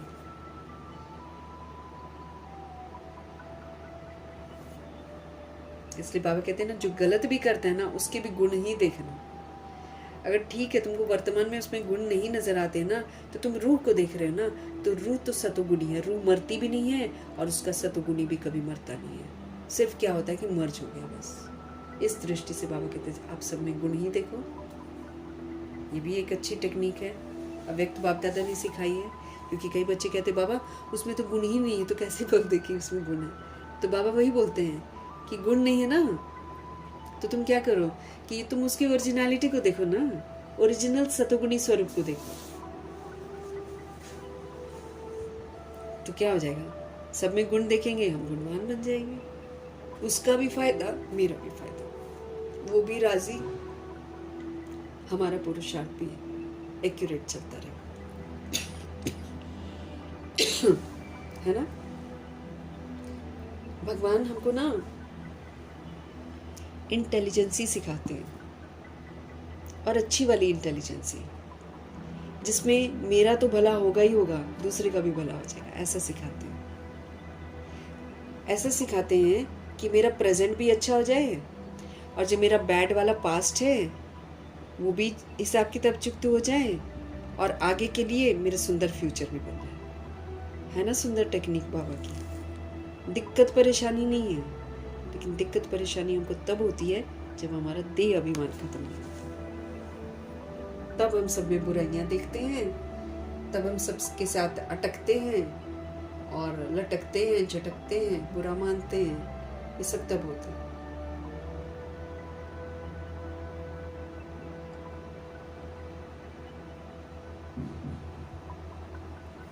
तो सदा उमंग उल्लास में एक रस रहने के लिए जो भी हम संबंध में आते हैं, चाहे वो स्टूडेंट है, चाहे वो साथी है, सभी को संतुष्ट करने की उत्कंठा मेरे अंदर होनी चाहिए कि मुझे भैया सबको संतुष्ट करना है, मुझे किसी से भी उलझना नहीं है, हिसाब किताब नहीं बनाना। बस जिसको भी देखो उससे हर समय गुण ही उठाते रहो। सर्व के गुणों का बल मिलने से सदा काल के लिए उत्साह फिर हमारा एक रस रहेगा। बाबा क्या कहते हैं? आप गुणग्राही बनो, सबके अंदर में गुण पिकअप करो। अवगुणों को देखते हुए भी मत देखो। अगर अवगुण दिख भी रहा है ना, मत देखो, क्योंकि वो अवगुण मेरे अंदर आ जाएगा, हम गंदे हो जाएंगे। क्योंकि मेरे को बेदाग बनना है ना, तो बेदाग बनने के लिए बहुत ज़रूरी है कि हम अवगुण देखने की आँख ही बंद कर दें, तीसरे नेत्र से देखें और सबको सतुगुणी आत्मा के रूप में ही देखें। इसकी कसम खा लेनी है। जब हम किसी की अच्छाई देखेंगे, अगली आत्मा हमसे खुश रहेगी। तो भगवान की बताई हुई सारी सुंदर टेक्निक्स को अपनाना है। सुंदर विधियां बताने वाले शिव पिता परमात्मा जी का तहे दिल से हम धन्यवाद करेंगे। ब्रह्मा माँ का धन्यवाद, जगदम्बा माँ का धन्यवाद, कुलसार दादी जी का धन्यवाद, अष्टरत्नों का धन्यवाद, नवग्रहों का धन्यवाद, एडवांस पार्टी की सारी सोल्स का धन्यवाद, बची हुई जितनी भी आत्माएं हैं सबका धन्यवाद, 5 तत्वों का धन्यवाद, ड्रामा का धन्यवाद, प्रकृति का धन्यवाद, माया का धन्यवाद, यमदूत का धन्यवाद, करोड़ों की आबादी का धन्यवाद, साधनों का धन्यवाद, साधन बनाने वालों का धन्यवाद, साथ में रहने वाली सोल्स का धन्यवाद, सहयोगी आत्माओं का धन्यवाद, अविनाशी खजानों का धन्यवाद,